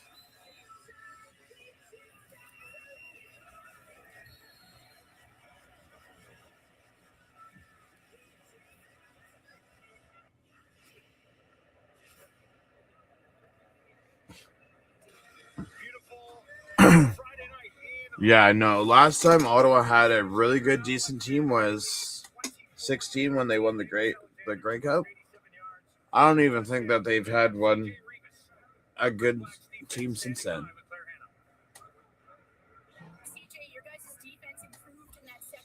And look, they tried to follow the Edmonton Elks way of things and throw money at people, and that didn't even work this offseason. Because they're obviously not doing well. The last time you guys played the Alouettes, you put up a lot of points in the second half, made it a close game. How do you do that again? I think it's about playing on techniques and doing our jobs. 1 or 12, every man do their job, and we should be all right. Revis, how about you guys win a damn freaking game? Start with that first. He's trying to keep him in the pocket, but he's torched him from the pocket so far tonight as well. I don't know what the answer is to slow down David Alexander. Yeah, to me, you somehow got to manipulate a way to get pressure. Because, like you said, when he's sitting in the pocket, he's got such a big arm. There's just not much you can do. Maltos kicks off for 66 yards to the Ottawa 14. Adnan Boye returns for 26 yards to the Ottawa 40. Start the second half, and we are underway with Adam Boye. He takes it up to the 30. Bullies his way up to the 40. Let's take a look at Jake Maier's first half tonight. They come in trailing by 11, but he's 15 of 17 for 156 yards. Yeah, when you're watching this, look at the ball getting out on time. Again, talking to Jake this week, he said, hey, my strength is short, intermediate throws, timing. And you can see this. Every one of these things, drop back, back foot, falls out. It's accurate. He's been on point. The eyes look good. Jake Maier passes to Pembleton for a 1 yard loss to the Ottawa 39. Green with the tackle. For just over 60 yards, and they'll get it to Pembleton to start here. He's going to be wrapped up and hammered back down. Green was waiting for him, and he finished the job. Frustrating, very frustrating if you're an Ottawa offensive player. What they're doing is they're trying to create ways on first down to get the second and medium, and it just gets snuffed out immediately. The sweep to Pembleton, tremendous play. Everett was all over it. Everett came from deep to make that play and blow it up. Lots of yards, second and 11. Ottawa is 4 for 9, 44.4% second down completions. Dumps it off, one-handed by Bell. He's going to push it ahead. He's got it up. Very close to what should be a first down. Maier to Bell for 11 yards to Ottawa 50, and it's a first down penalty on Montreal, offside decline. Defensive offside, Montreal. That penalty is declined. Result of the play is a first down. I think it was Mustafa Johnson. Result. Jumps. You're going to see him right here. Ball. Little cadence work. Makes you feel like going on a friggin' round table and just with the friggin'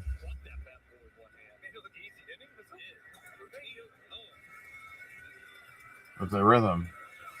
Maier passes to Eberhardt for 15 yards to the Montreal 45. Ento with the tackle.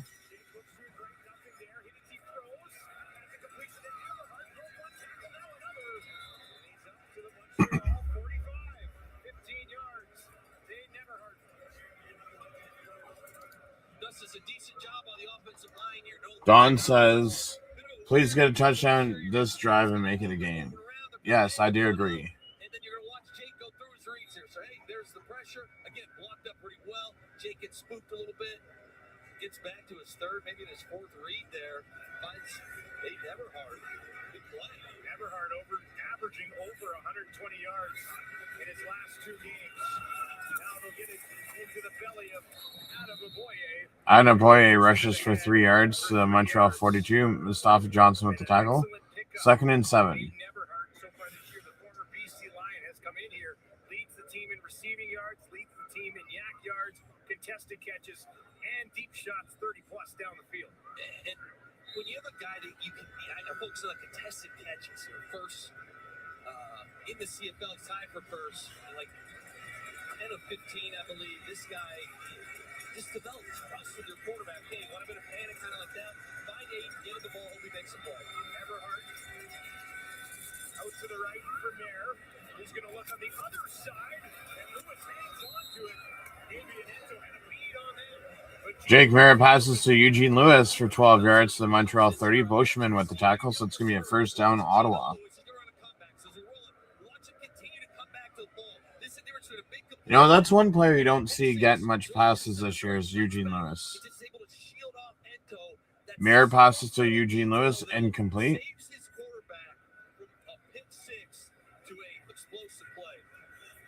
Greg Bell back in the game at running back. Hardy in the slot to the right for Jake Maier. 3 options out to the left. Jake's going to look down the field. Gino Lewis, too much. never had a crack at it.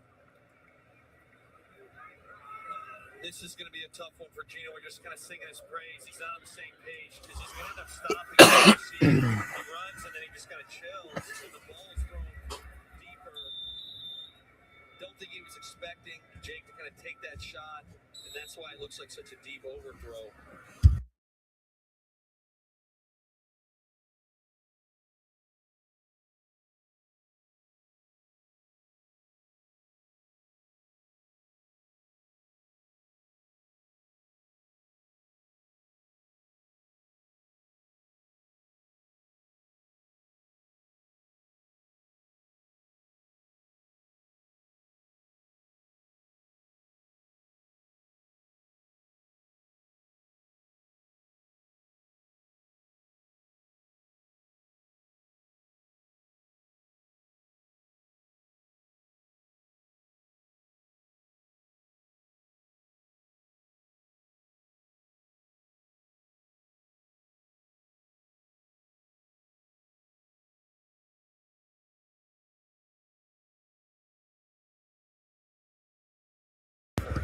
I would not at this moment, just because of how poorly JD, thanks for that donation. on short yardage, specifically the goal line, no, we're not the goal line, but also Mayer passes to Bell for 7 yards to Montreal 23. Najee Murray's the injured Alouette. We will step away from TD Place on Friday Night Football.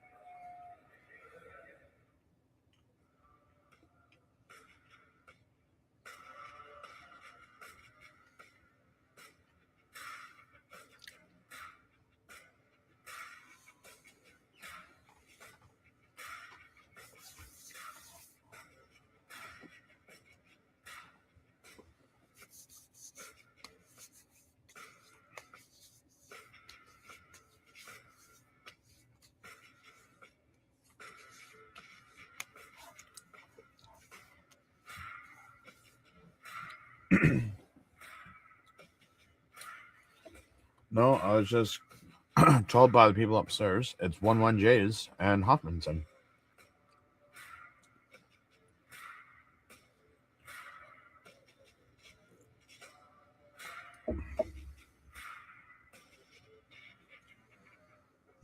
Mm-hmm.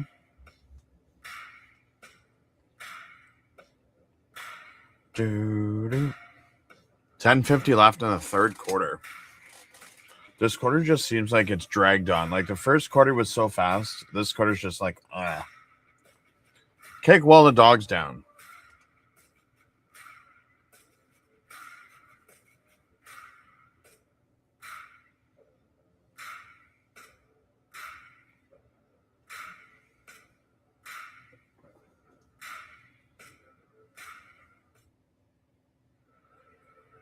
Najee Murray is up and off to the Montreal side. Let's give you another look at what happened to him. that head ducks, it's always been scary. Kind of get the head down. Again, scary kind of moments. All right, a huge third down here. 3rd and 3. Jake Mayer, Hardy, and Gino Lewis out to his left. Looks to his right, pressure comes, gets it away. Mayer passes Hardy for 21 yards to the Montreal 2. Green with the tackle. I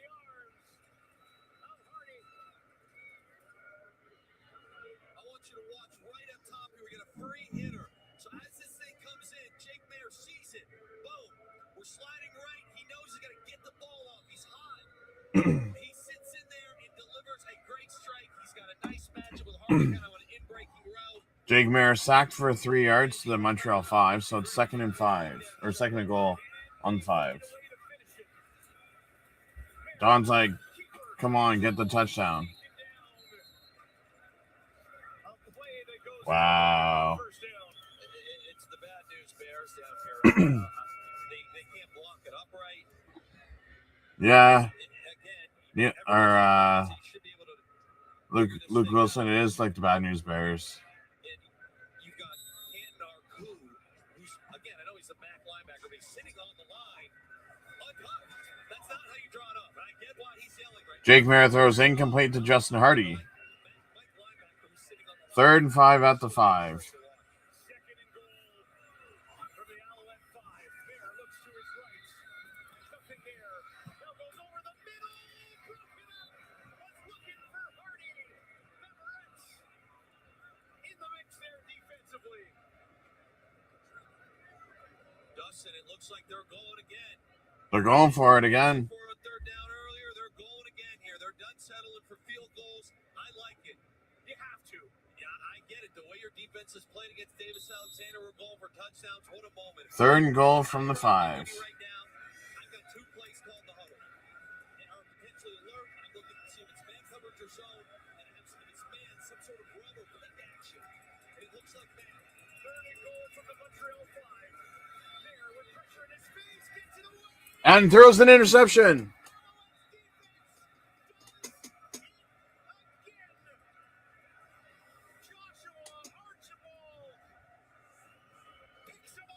So if I look at Dan's comment, Dan says take the 3 points.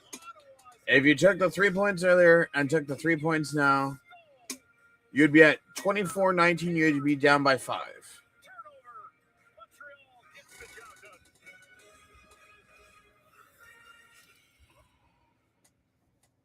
Dan says goal line pick. Honestly, not surprised. I honestly don't even know what else to say because Jake Maris, 21 for 26, 221 yards and interception. Like, is it the quarterback? Is it the play calling? Like, I honestly don't know what the problem is with Ottawa. I don't. This August, IndyCar returns to the streets of Ontario. August 14th to 16th in Markham, Ontario. It's the IndyCar race. Weekend of racing and festival activities. Get your tickets now at HondaIndy.com to get your tickets now. Plan for all times. Steve's plan has unlimited data so he can cram the night before exams. Jamie signed up for his plan with AutoPay, which saved him enough to upgrade their seats. Jeremy, who has no intention of staying seated, is really feeling the freedom of his plan's 5-year price guarantee. And Rita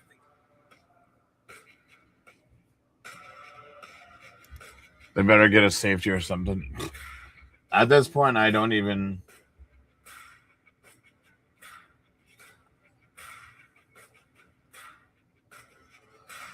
See, I wish we didn't play. We didn't have to wait till the last 4 weeks to play Ottawa twice in the season. Like, why do we have to suffer for other people having to play them early?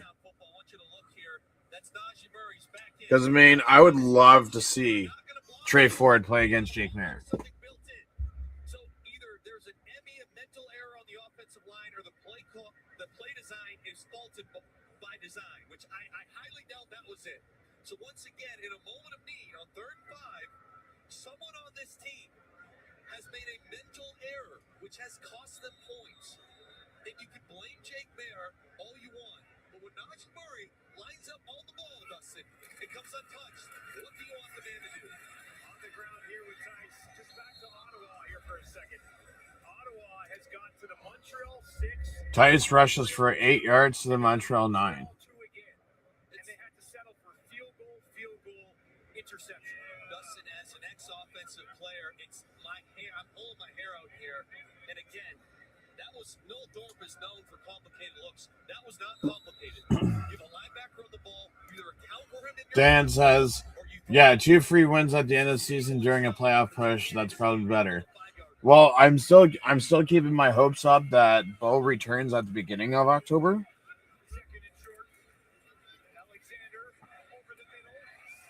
And of course, no one's on Tyler Snead.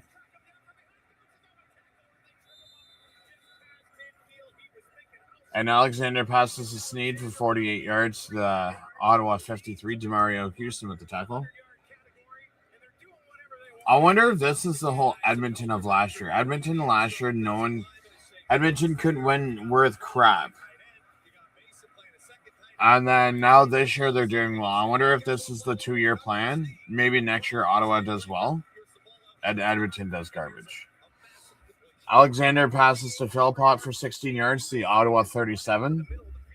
First down, Montreal. Alexander this time. He'll get it to Philpott. Turns it on the far side of the field. A little bit of room. Sidesteps one tackle, and he's got a first down. What a move from Tyson Philpott. 16 more yards. It's like an artist, Anthony Calvillo. So, hey, we go deep, and now all of a sudden you see Tyson Philpott here. Just a wide receiver screen. Again, you see Ventrelli come out there. Shanks is out there. Wasn't quite my, bull's-on great moment for the O-line. But the big bodies are out there moving people. And then Philpott, you can't tackle him, makes a man miss, gets a bunch extra yard. Tice rushes for 9 yards. Ottawa 28. Aaron Casey with the tackle. And we're in week 9. This time they'll give it to Tice. Haven't needed him much tonight. He's going to push it. Like, I don't know what it is. Like, you go out and spend all this money on a defense. Like, is it chemistry? Is it wrong coaching staff? Like, I don't even know what it is at this point.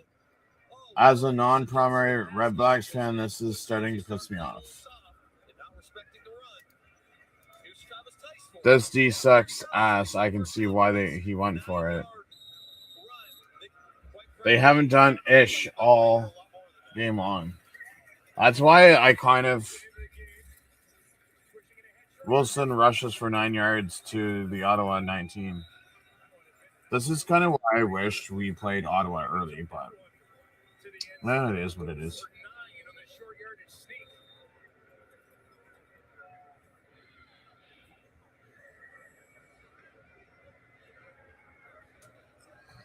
It is what it is. Marching on here against Ottawa. Injured Red Black down just inside the 15. That is Shakira Brown. And as they take a look at him, we will step away as Montreal looks for more on Friday Night Football. I mean, but he had like a blank check though, because you guys had no one signed before free agency this window, and he was just throwing money at them left, right, and center, and it's just like, man, come on. Like, I know with us, we signed what, 2 offensive line, 2 wide receivers, a middle linebacker. And how many times can you change the head coach? I mean, change the head coach as many times as it takes. But now here's the thing, though. So this goes back to my original thing of people wear too many hats. Because with Ryan Dinwiddie, you can't fire him. Because if you fire him, then you got to find an offensive coordinator and a new GM. So I'm saying either be the GM or the head coach and offense coordinator, not all 3.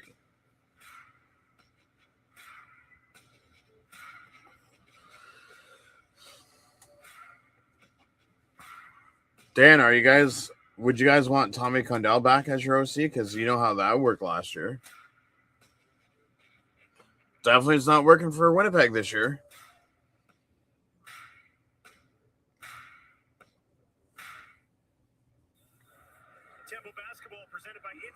Continues Sunday as the Temple take on the Valkyries. Watch live at 8:30 Eastern, 5:30 Pacific on TSN. It's been incredible watching the Alouettes offense. Wow, that is a small ass crowd. You weren't lying, Dan. Alexander's at 351 yards midway through the third quarter. Sneed, Philpott, both well over 130 yards. Alexander passes to Sneed for 19 yards for a touchdown. Listen, pass the speaker, Philpott. I don't have Sneed. Come on.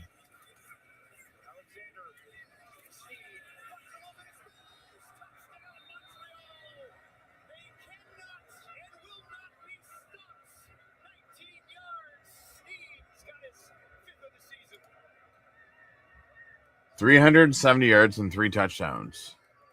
2 wide receivers over 150 yards. Like, you're only throwing to 2 people. That's all Montreal has is Philpott and Sneed. The odd time Alexander.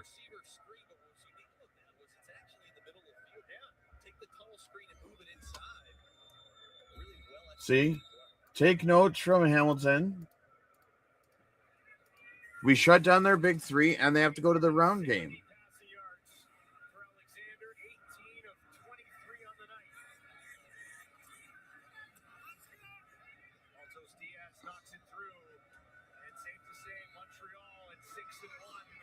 Oh, here goes another one-sided game after last night. 31-13, capping off a 6-play, 109-yard drive that took just over 3 minutes and 20 seconds. Look at KPHR right here. Guys, cool, calm, collective. I called a play call like that worked as well as that play. I'd be throwing some, I'd be celebrating. He looks like his heart rate's sitting at. You're thinking about the next play, Luke. Yes, he's thinking about the next play. And he's locked in. Now, I'll send this with Tyler Sneed right here. So you're going to watch him. Here he is right here. Okay. There's not a lot of guys that can be this comfortable going inside. So they got a tight split. So patience. He's letting the defense come up the field. And then the timing is perfect. The accuracy, again, the O-line gets out. Yeah, Adam, I know it's open season. If you're a split second off there, or somebody from the Red Blacks defense snuffs that out, you're getting tattooed. Man, if only Bo didn't get injured, we could be doing so well. He's tough, he's gritty, and he's patient. Again, you watch him there. He settles, lets everybody blitz, pressures go. His wide receivers clear out for him, finds the crease. Nice touchdown, great play call, great execution. Short kick here. It will be taken cleanly at the 35, but really nowhere to go. Like, some of these games are becoming painful to watch. Old Dutch Foods is giving one fan the chance to win $500,000 of this year's CFL West Fund. Visit kicktowincontest.ca. That's kicktowincontest.ca to enter. Sure. This week talking with Ryan Didwoody, he one of the sayings I can't say is like, oh, this team needs to learn how to win. He brought up a saying and said, and I totally agree with him, it's actually learn how not to lose. We used to talk in the NFL all the time that more games are lost than won, and it is the same across all football games. No, Ottawa doesn't know how to win. They just know how to lose. And just little things, teams that know how not to lose. What did they just do? They popped the kick up because they got 18-point lead. There's under 20 minutes of gameplay left. And they said, how can we potentially get burned? By kicking the Pimpleton. Yeah. So you know what we're going to do by not losing? We'll give up a little field position to make sure we don't get burned on a big play by a dynamic player in Pimpleton. Hey, I think we just heard Davis Alexander say, he said, good play call. Everybody used some different words. Yeah. Hey. Maltos kicks off for 45 yards to the Ottawa 35. Bolton returns it for 8 yards to the Ottawa 43. Archibald with the tackle. You don't want to see that. Had that left leg rolled up on. He's actually up and walking off on his own. Just like Shurzy said, they hate to lose. Looks good. Compared to what that replay was. I should say looks good, but looks better than we thought. Looks much better than Man, this is just painful to watch. And we still have another freaking full quarter.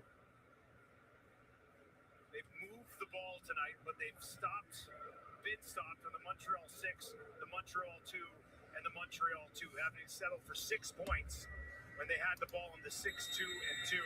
So they moved it. They just simply cannot finish. We'll see if Jake can move it here once again. Mara passed to Hardy for 13 yards to the Montreal 54.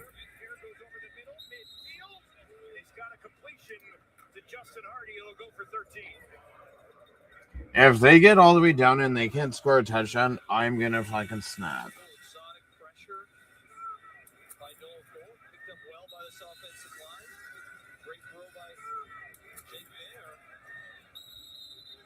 I don't think we'll see much quickness out of teams. As much as it's been a tough season, I never expected them to keep fighting here.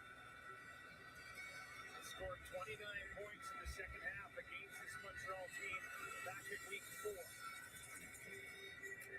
Right over the Jake Mayer passes to Giovanni Robinson for 7 yards to the Montreal 47. Canton Arcu with the tackle. Little smirk there for, that was hand down, tight end, sit right over the ball. We're talking old school football. Dan, were you there?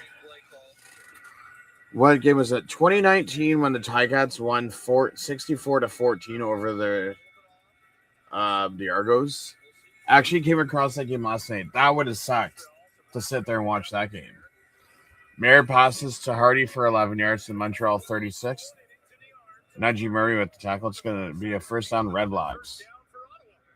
Pre-snap, Jake Mayer's awesome here. And Hardy runs a nice speed out. So here he comes. He's going to push up here. He's got inside leverage. I say speed. Just watch at the top. Okay. It's real 1 foot. So if you see a 1 foot cut, that's your speed route. 2 feet, that's more of a square cut. So if you have leverage, you want to stay with speed. Jake Mayer takes his drop back, saw what's going on pre-snap, really well executed. Not much Murray can do there. No. By design, he's at a disadvantage. Mayer passes to White for 6 yards to the Montreal 30, so it's going to be 2nd and 4. Don says, get a damn touchdown already. Second and manageable here for Ottawa after a pickup of 6.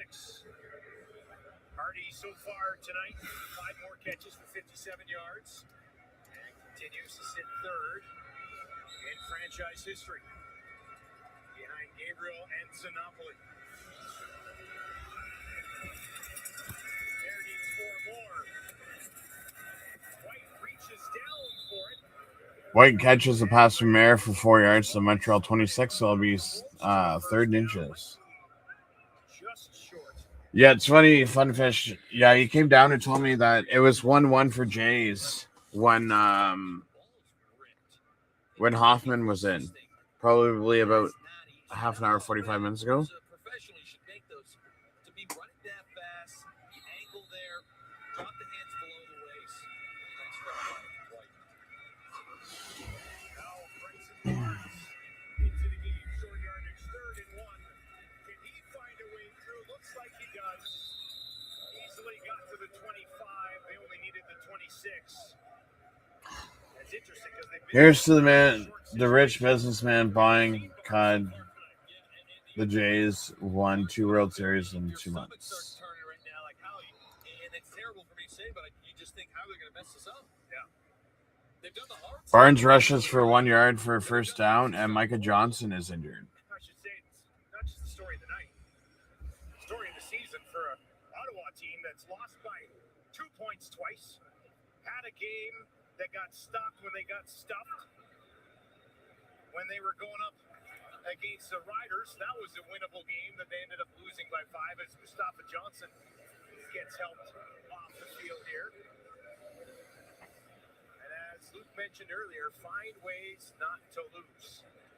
And Ottawa just hasn't been able to do that just yet.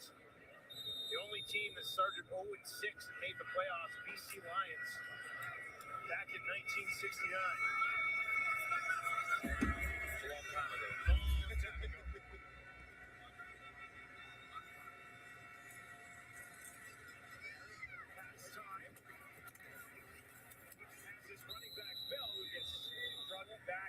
Marin passes to Bell for 3 yards to Montreal 22, 2nd and 7. I can totally see Atkins buying if the Jays beat the Cardinals. Unless the other teams win, they will buy. Watch. True.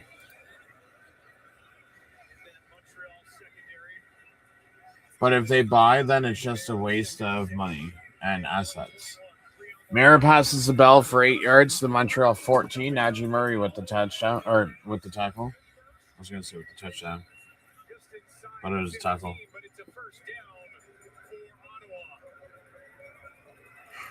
Greg Bell is a real nice sudden burn. Kind of slow the game down, wait for guys to overcommit, and boom, put his foot in the ground, make a man miss. Fun to watch. To the sideline here, so Adeboboye will check back into the game. Time ticks down here in the third quarter. Red Redblacks got to find some points. Pressure coming there. Gets it away. Tackle made at the 5. Had Hardy with a step on Green. But Green was able to wrap him up. And that brings us down to double zeros here in the third quarter as the Redblacks. Mayer passes a Hardy for 10 yards to Montreal 4. Green with the tackle. So it's going to be a first down. Redblacks to start the fourth quarter.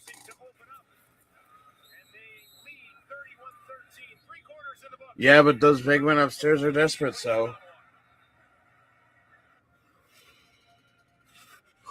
Listen, if they're closer in the standings, then I'd consider buying, but not right now.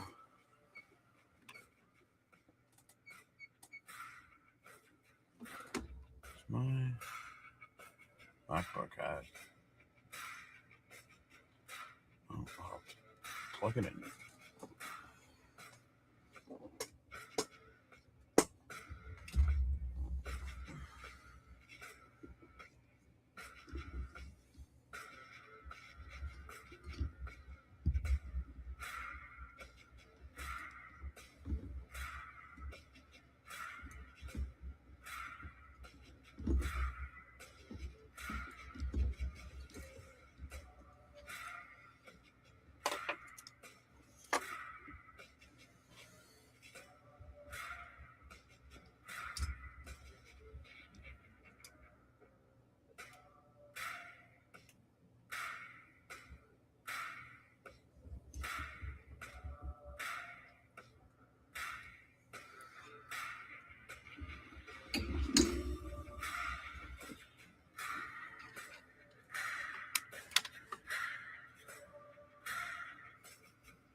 Let's check it.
Montreal Alouettes looking to go to 7-1 on the year. They lead 31-13. Redblacks are losing, but you like that 283 from Jake Mayer there. Yeah, and I know I'm singing his praises a lot, Dustin, but 283 yards going into the fourth quarter. The interception was not on him. It's a third down. He's trying to make something happen, and they can't protect. You got no help in the run game. I think 27 total yards, bad yards per carry. This guy is fighting for his life out here right now, and he's doing a pretty good job. You know, it's just so frustrating if you're an Ottawa fan because you got a really talented receiving room. You have a quarterback that has continued to get better and better every single week. You just can't finish drives. You can't run the ball and you can't finish drives. Since the interception, Jake's completed 8 in a row. Back-to-back 10-play drives here for Ottawa. Second and inches on the Montreal 5-yard line.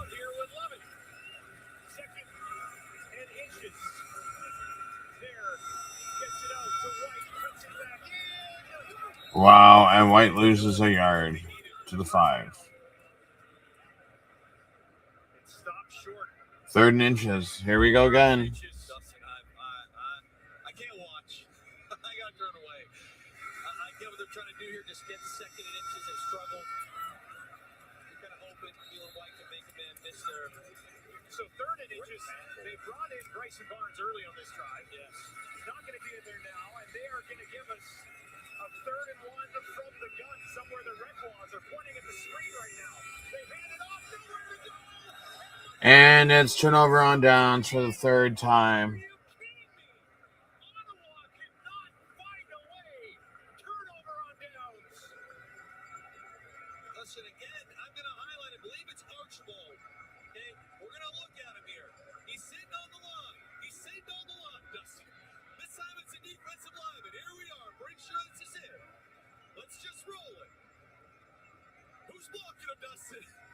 Who's blocking? Like, I get you. Oh, what he doing there at shotgun? It's weird.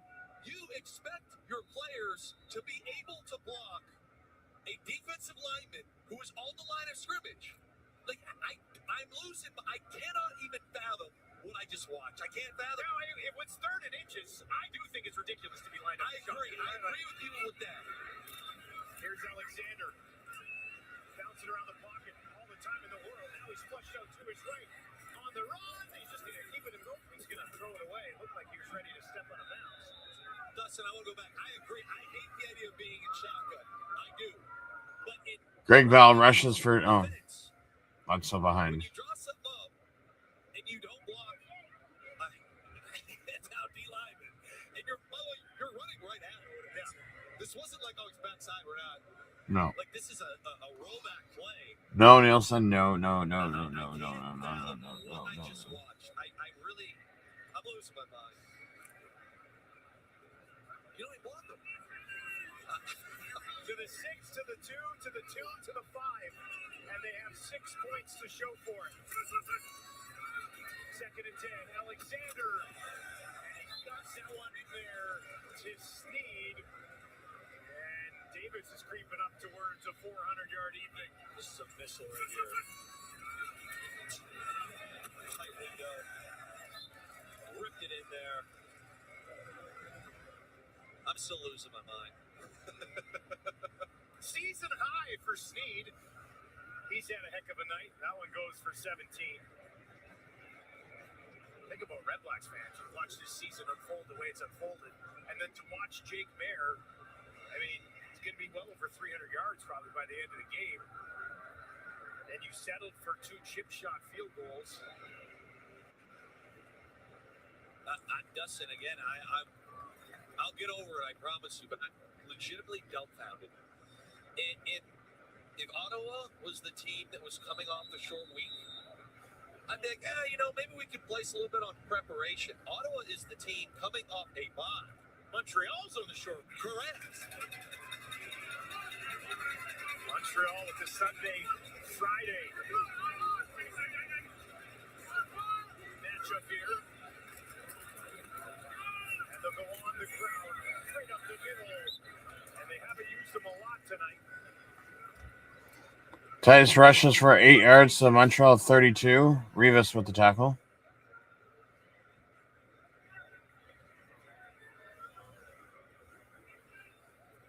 Back to the anti-Calvillo game plan today, which has been flawless. This is a moment, be very fascinating to see if they take a shot here, put the final dagger in Ottawa. Or they can continue to keep the ball on the ground, move the chains. Second and a couple. Tice will slide right back in. They've got some blocking there as well. They will give it to him. He pushes it ahead. And he has the first down. There is a flag on the play. Might have been a horse collar.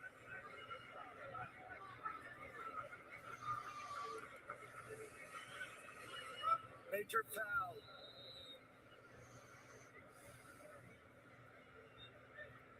Sneed, I believe, is down on one leg. Major foul. Far sideline. Horse collar tackle. Ottawa number 93. 15 yards will be forced from the end of the run. Automatic first down. I believe this is a face mask and a horse collar. This is actually and a hip drop. You go face mask into a horse collar into the hip drop. Checking 3 box. Yeah, that's a tough play, tough moment. Aiden John flagged there. 19th overall pick back in 23. And as they take a look at Sneed, we will step away from TD Place.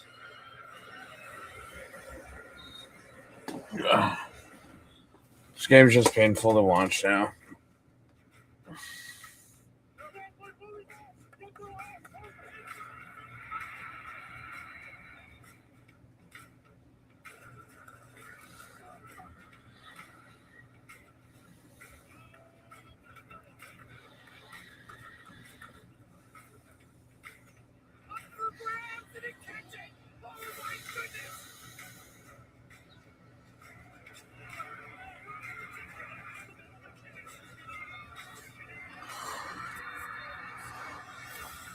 All these stupid commercials. At least there's only 12 minutes left in the fourth quarter, and then the game will be over.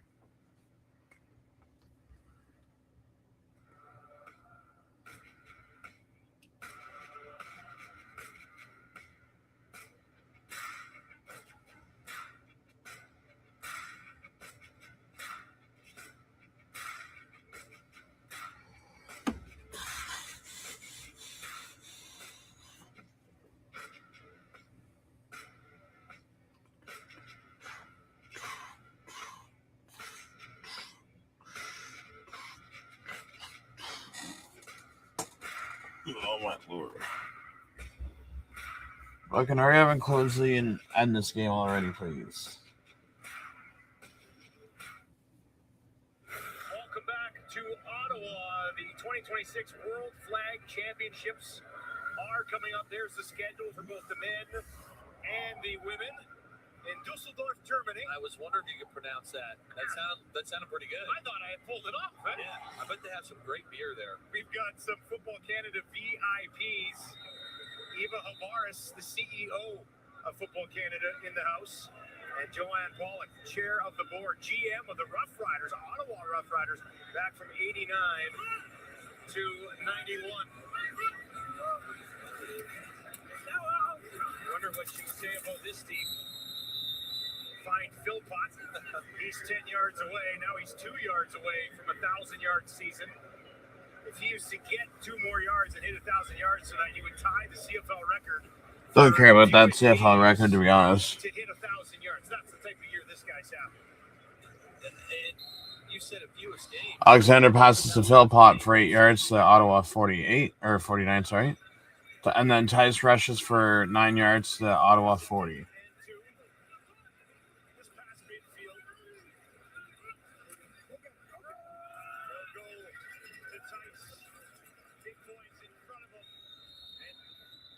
It down to the 49, 4 yards on the ground.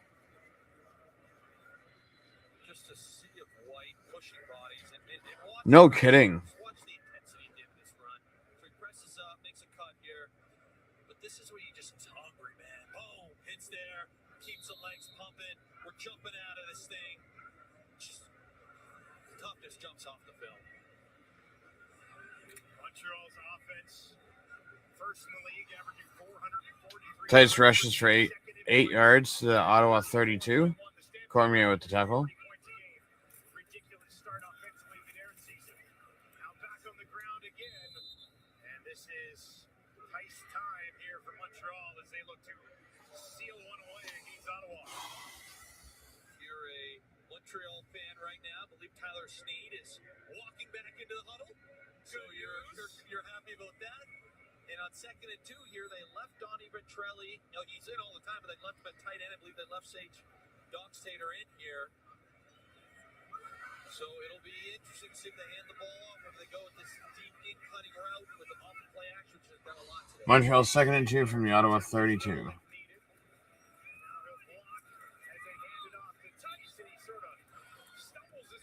Tice rushes for 3 yards to Ottawa 29. Cormier as the injured Red Black.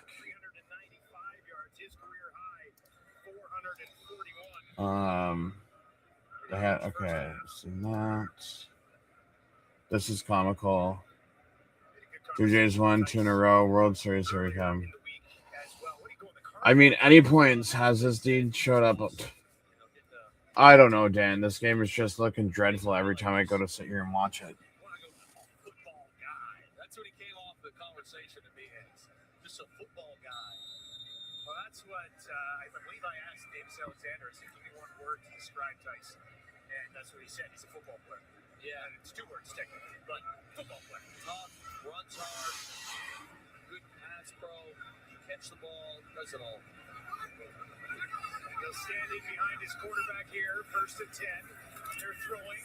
It's Philpott pushing it ahead. And that will be 1,000 yards receiving for Philpott in his 8th game. You have to go to Terry Green in 1983, Hal Patterson in 1956. the other two players who did it in 8 games. We're watching history this season with Phil. So Philpott has tied the CFL record for fewest games to reach 1,000 yards.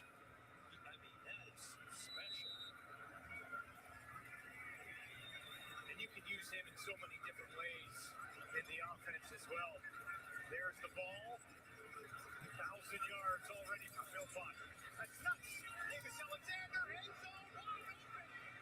That's nuts. Touchdown. Flag back by the quarterback. Touchdown for Montreal, but there's a flag on the play.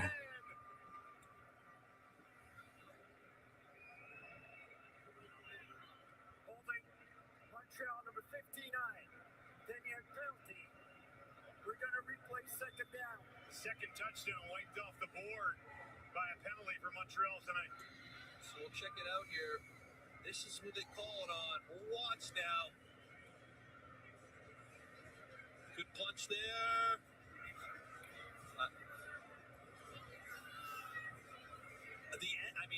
They're settling down a hold early. I think they're calling the fall later.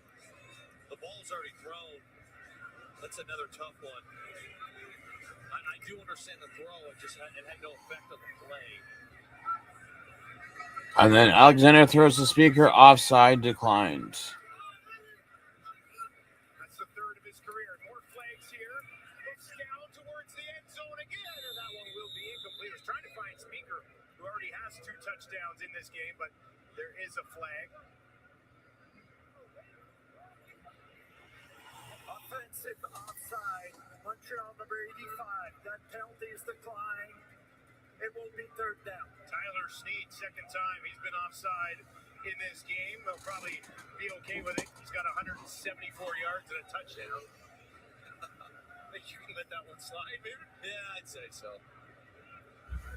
It will set up a 42-yard field goal attempt. Maltos Diaz, he's 20 at 21 on the season. Near perfect. Just inside that left hash. Zima to hold. Zima kicks a 42-yard field goal to make it 34-13.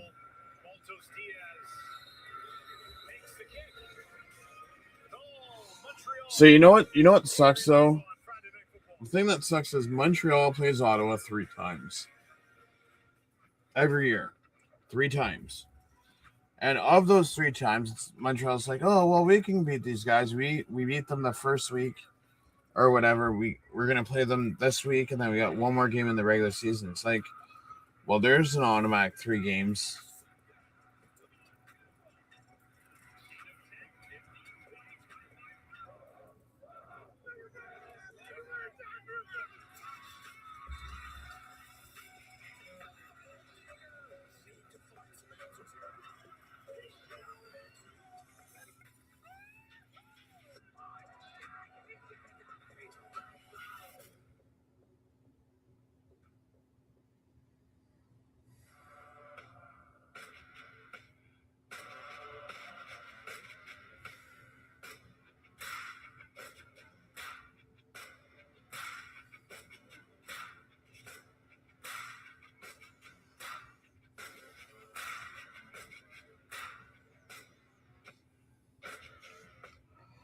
Seven minutes and 32 seconds left.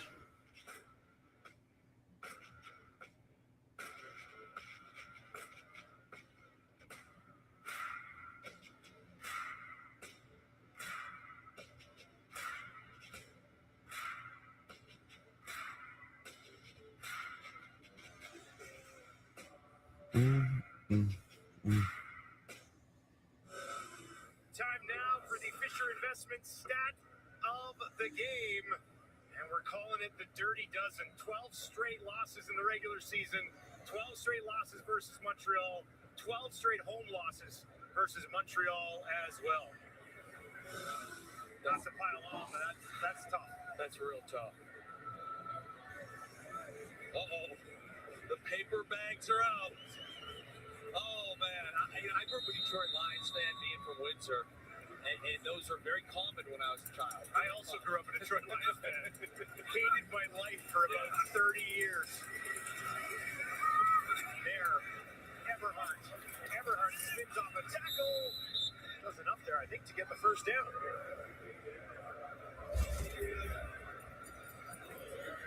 So if you're Jake Mayer passes to Everhart for 10 yards to the Ottawa 50. And then Mayer passes to Everhart again for 5 yards to Ottawa 55. So it's 2nd and 5. Still new here, new guys. Just continue to work timing, one play at a time. Back to Everhart again. This time, Everett's got him, and he will hang on after a pickup of 5 yards. Everett's third tackle of the game has a knockdown. Had that strip fumble that got overturned as well. He's kind of been all around it. And back to this Redblacks offense. Their receiver was really good.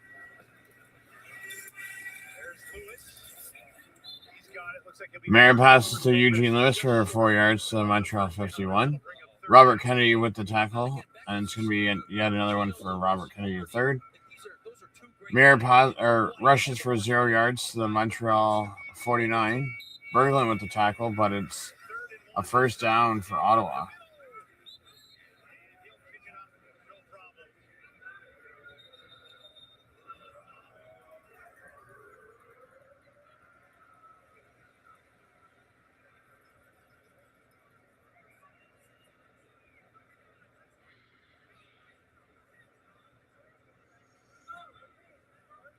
There's another look at Jake this time. And Ottawa has called a timeout. Fans still loving these first downs. Just wish they had a few timeout. Some critical situations earlier in the game. Timeout, Ottawa. Timeout, Ottawa. Ottawa, you're garbage. Timeout. This offense at 13 points, it's criminal. But they're going up against a defense in Montreal that coming into tonight, when it came to opponent's completion percentage, they led the league. First, at 66.9%. You go into opponent's second down conversion. Luke Wilson, I don't want to hear it because if Ottawa was that good, they would have had touchdowns on all 3 of those positions instead of going for it. And Ottawa has said some great things against them. Bears over 300 yards. He's got man wide open. That was Hardy who circled back around and dives ahead for a first down. Now, this is an Ottawa offense, so that's 8th in the league in yards for, 9th in the league in rushing the ball, 7th in points for. They turn it over more than anybody, and they've got the fewest big plays as well. Tonight, though, not much on the ground, but over 300 through the air. Dustin, if you're a offensive-minded guy, coach, player, and you come into training camp, those are the first things that your coach says, hey, we need to be great in these categories. And you just went through all of them, and they're basically dead last or second last in every single one of them. Not good. All right, we are going to step away as they look at Canton Arcou of the Alouettes. Friday Night Football continues. Friday Night Football returns.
CFL on TSN continues tomorrow as the Stampeders take on the Ticats at 3 Eastern, noon Pacific on TSN, CTV, and Crave. And then later, the Rough Riders will take on the Elks in a big rematch, 6 Eastern, 3 Pacific on TSN. That one, the second half of the home and home in Edmonton.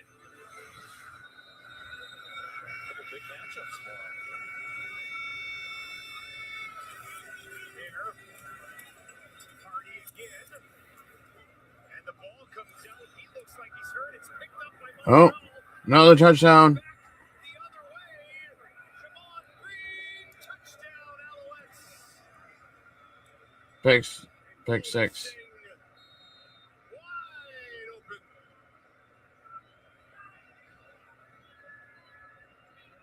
Will this be coming back?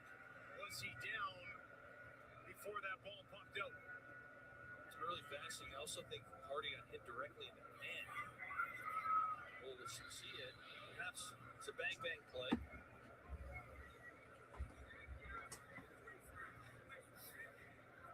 The ruling on the field was a fumble recovered by Montreal.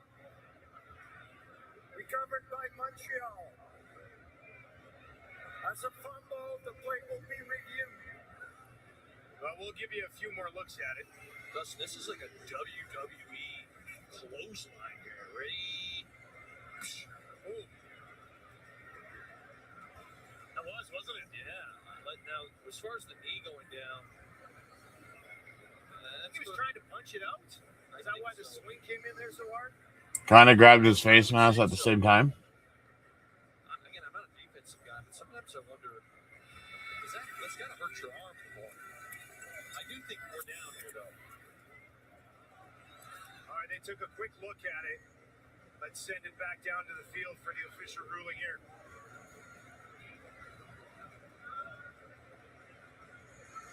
Upon further review, the ball carrier was down with contact at the 30-yard line.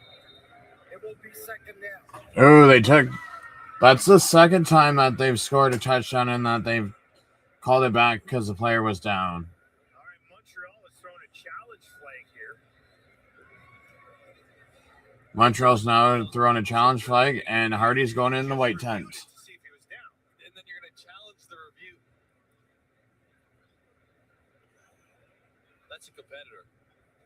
They just took a look at it. Look at it again because you're wrong. That wasn't good enough. We need you to get another look at it. Montreal is challenging the previous play for illegal interference, blocking downfield by Ottawa 87. The play will be reviewed. I like that. Jason Moss getting some intel from his booth.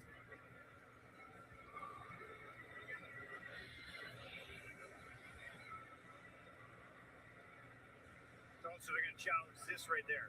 This is what we're looking at.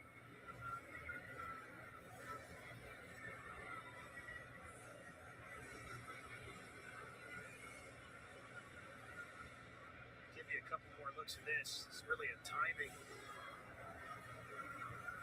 issue on this one. This will be fascinating. All right, quick look at this one as well. Let's send it back down to Andre.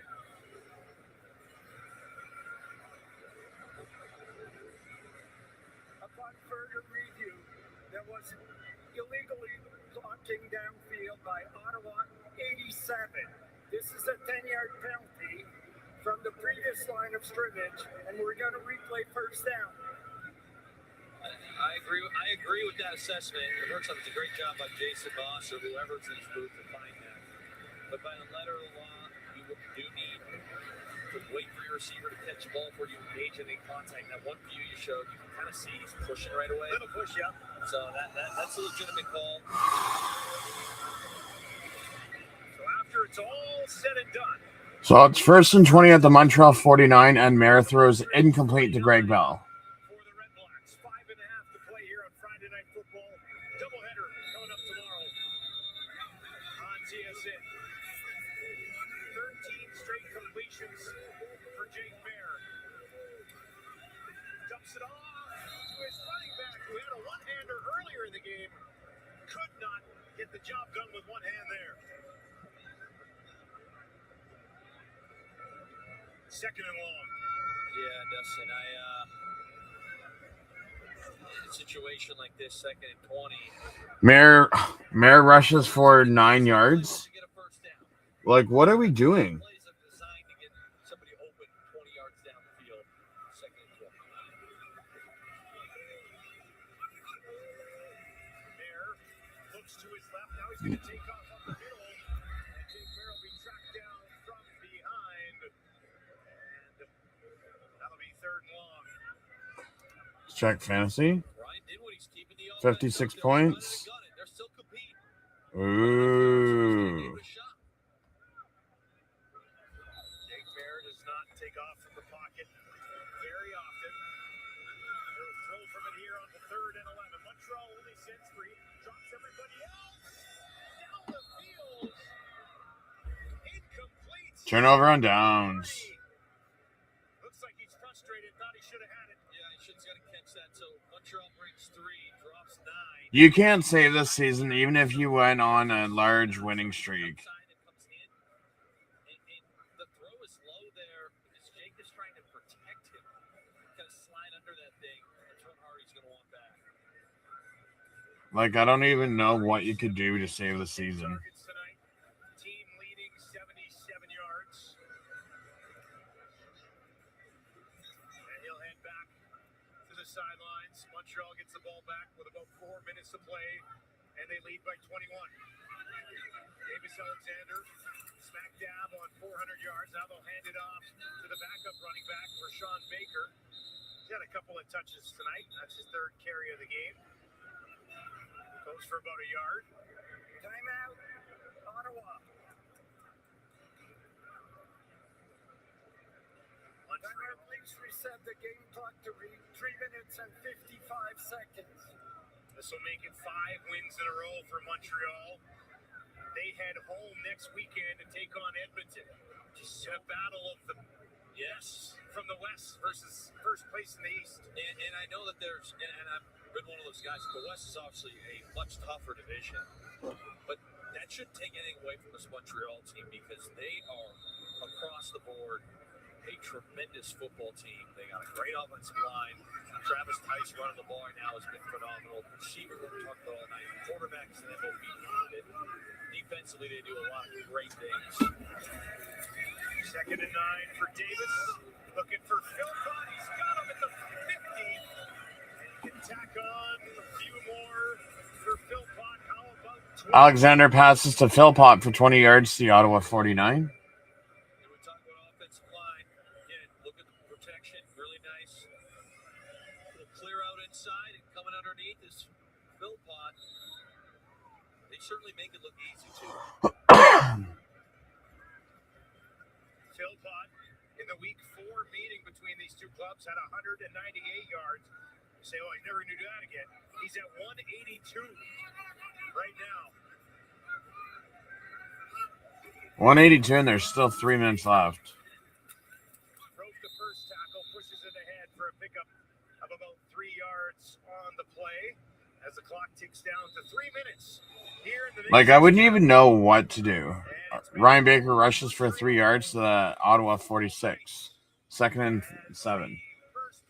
3-minute warning. Like, what do you do as the Redblacks? Like, I know your defense needs a lot of work. Like, do you basically buy out contracts in the offseason?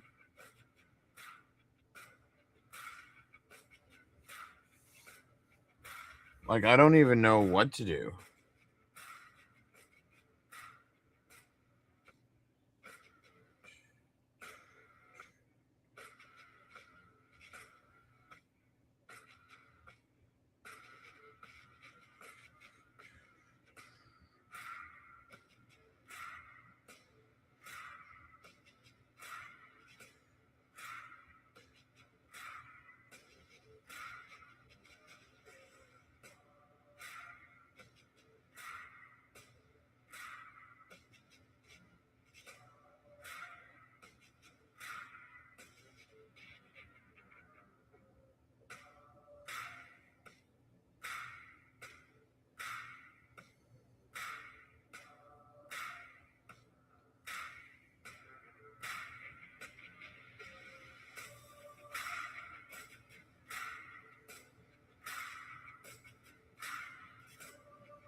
Tice has a rushing touchdown in 6 straight games. For more on Montreal's running back, let's send it down to Claire Hanna.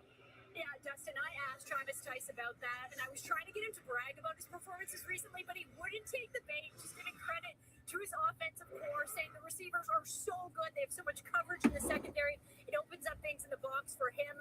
But more importantly, he hasn't always played running back. He played quarterback in high school, helping Pratt High School win a state championship in Kansas. Now, the Alouettes actually showed the team this high school footage from this season, and Tice got called out because last season the Alouettes were looking for someone on the team who had taken snaps under center and could run short yardage plays, and Tice did not volunteer and put his hand up. Now, Tice claims he doesn't remember, or maybe he was in the bathroom, but we need to get to the bottom of this. Yeah, he's obviously, as we said earlier in the broadcast, just a football player. Now here's a flag as Davis goes Holding on Montreal. field. Tice Offense has been outstanding. decline, so it's going to be 3rd and 7. They say it was a quarterback, a freshman, and as a senior, running back, sophomore, junior year. Looked like a mute there in his high school. I like that. How about this? I mean, you can't talk about a better 2 weeks. Can't get much better than that as far as rankings go. Apparently, you can't get better than that. Doing what he's doing. Justin Rankin and Edmonton doing what he's doing. And for the last couple of weeks, this guy's been the best running back in the league. Yes, and tonight the numbers aren't crazy. Only 62 yards, but he's done on 10 attempts. You're averaging 6.2 a pop. It's quite a nice. Another great Zima punts 42 yards to the Ottawa 4-yard line. 3 yards per carry. So basically, par for the course for Tice in this one. A rare punt for the Alouettes tonight. Zima, low driving kick. Hamilton will watch it. That one out of bounds at the 4-yard line with 2:46 on the clock. 42-yard kick from Zima. And that'll be it for Jake Mayer tonight. Jake Mayer, 311 yards, 34 of 41, and the 1 interception on the outside, just outside the end zone. Bryson Barnes gets the ball the rest of the way in this one. Played at both Utah and Utah State. That's a bit of a wild Utah to Utah State. There had to be some drama there, Dustin. Has to start it on his own 4. Right to White. Snapped up immediately. Barnes is in now, so Barnes passes to White for 7 yards to the Ottawa 7. So Jake Mayer, there he is. There's a look at his final numbers. Once again, the only number he cares about would be a 1 in the win column. Just can't find it. Yeah, it's tough. But again, you got 6 incompletions on 41 attempts. One of those just dropped. You feel for the guy because come out here against this defense, and you have a performance like that, and you have performance to show for it. And as much, I'm not trying to take anything away from Montreal. Joeville, I got news for you. Someone called 911. The Ottawa Redblacks have been murdered. You're sitting there and you don't block linebackers on the line of scrimmage. You should be included in your count. I would say this year, I wouldn't say dynasty, but I could honestly see it being Montreal and Edmonton in the Grey Cup. Wasn't here tonight. I'm with you. This is not on Jake tonight. He had a pretty good game against a pretty good defense. But at some point you Dustin Nielsen, how many times do you have to say it's not on Jake tonight? Like, I don't even know what to do with this team. Barnes stumbles as he throws that one. If it was turnovers, if it was bad reads, if it was not understanding what you're trying to do, if you felt like you were limited in your play calling because of him, sure, maybe I look to try and make a change, but if you're looking at this game from a pure X and O standpoint, you can't play the game that much better. And again, we're not in the meeting room, so if it's one of those things where, Ryan did what he feels like he's limited because of Jake Mayer and his play calling, that's something we'll never know. I would be shocked if he feels that way. They got a lot of other limiting factors. I don't think it's Jake Mayer. All right, let's get to Wilson's game ball here on Friday Night Football. Who you got? I got to go with Davis Alexander. I mean, this guy had a special evening. It started early. They were slinging it right from that first drive. You see the stat line there. 22 of 30 for 420, 3 TDs. He was poised, he was cool, collected all those things. But they have different throws you're watching. You saw the screen there. There's been shots. He's made a couple off-schedule plays. He has no weakness in his game. I do not like when people say, oh, we're going to try and keep him in the pocket. He's unbelievable in the pocket. I don't know what we're talking about. He's unbelievable out of it as well. So certainly he got some nod from me for the Wilson's game ball. 358 yards to Philpott and Sneed, who were targeted 20 times. Edmond gets that back just outside the 51. What do you think, Dustin? That was the other guy. Getman's punts for 40 yards to the Montreal 54. Dedman returns for 5 yards to the Ottawa 51. The big record-breaking performance. Yeah, he ties 2 other CFLers. Quickest 8 games to hit 1,000 yards to start a season. Terry Green in 83, Hal Patterson back in 56. That's what Philpott has accomplished in this one. Just watching these highlights. Baker rushes for 4 yards to the Ottawa 47. AJ Lee with the tackle. Makes a play in traffic. Outside, he's getting the ball deep. He's running screens. You didn't see a ton of it tonight. But when you're talking with Jason Moss and you're buzzing their film offensively, he also can get his hands dirty and do a lot of block. And he's a guy, if you're a kid in Canada, you're a receiver, I would watch Tyson Philpott and I would try and model my game after him. Because when I see it, I don't see much weakness. Again, he's not just some diva that's only catching 8 balls. He's doing literally everything. Also, honorable mention to Sneed tonight, who had 174 yards, and he had a touchdown. I feel bad. We're jamming up. Too many options. But I was talking with you when we were on the way here today. Sneed and Philpott, undeniably the best 1-2 punch in the league receiver. They've got a 55% target share from Davis between the two of them coming into this game tonight. And tonight he had 30 attempts. 20 of them to those 2 guys again. It's a steady diet of Philpott and Sneed. Yeah, and I think the relationship, again, outside looking in, pretty selfless, because when you have 2 guys that are as talented and having as much success as they both are, it can be easy to let jealousy creep in. You talk to Jason Moss, you talk to Davis Alexander, they're just happy for each other, which I know it sounds cliche, Dustin, but in a professional environment, there's money on the line, there's careers on the line, there's all these things that can add in and distract you. When you're playing out there with your boys, you care about your teammates, and you're selfless, it's a powerful thing. Montreal about to lock up their 5th victory in a row. Their only loss by 3 points against Edmonton, who also only has 1 loss on the season. Ottawa now dropped their first 7 to start the year. Montreal also 4-0. Will now go to 5-0 against the East. I'll give you a look at the standings in a moment. Joe says, see you tomorrow. Yeah, have a good night, Joe. Late in this one, he'll go to Adebaboye. Adebaboye will pick up a first down. A little bit more for Ottawa as well. Let's declare this one over and take a look at the... You don't say. Declare this when I was over. Comfortably in control of the East at 7-1. Hamilton and Toronto, good little battle brewing there between 2 rivals. What do you know? Ottawa threw another interception. Right to the guy. No one around. As that goes into the arms of Lorenzo Burns, and now Burns is going to take it to the far side. Finds the 25, and will be forced out of bounds there. And a little salt in the wound for those still here in Ottawa. And again, Ottawa not on the same page. Obviously, we're in garbage time, but Barnes thinks that there's going to be a bender or a seam route, if you will, that kind of wraps in there. And the receiver's running a corner. So, in all my time playing,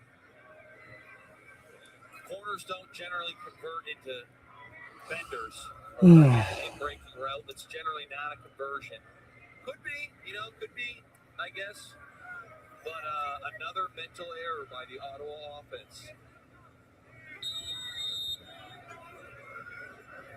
And it'll be victory formation for the Montreal Alouettes, who started this game on fire and just never looked back.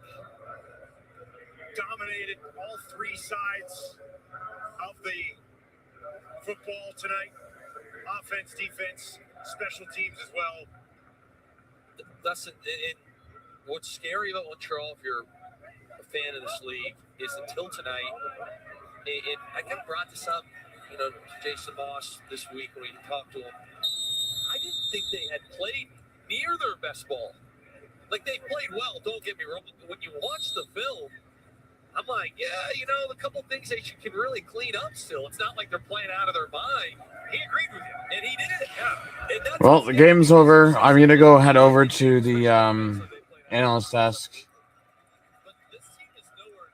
and go over for their post-game show. But I do appreciate everyone for stopping by watching today's live stream. I'll be back on Sunday with the 2 games from Saturday, as I will be in person at the one. But I do appreciate everyone for stopping by, and have yourself a great rest of your day.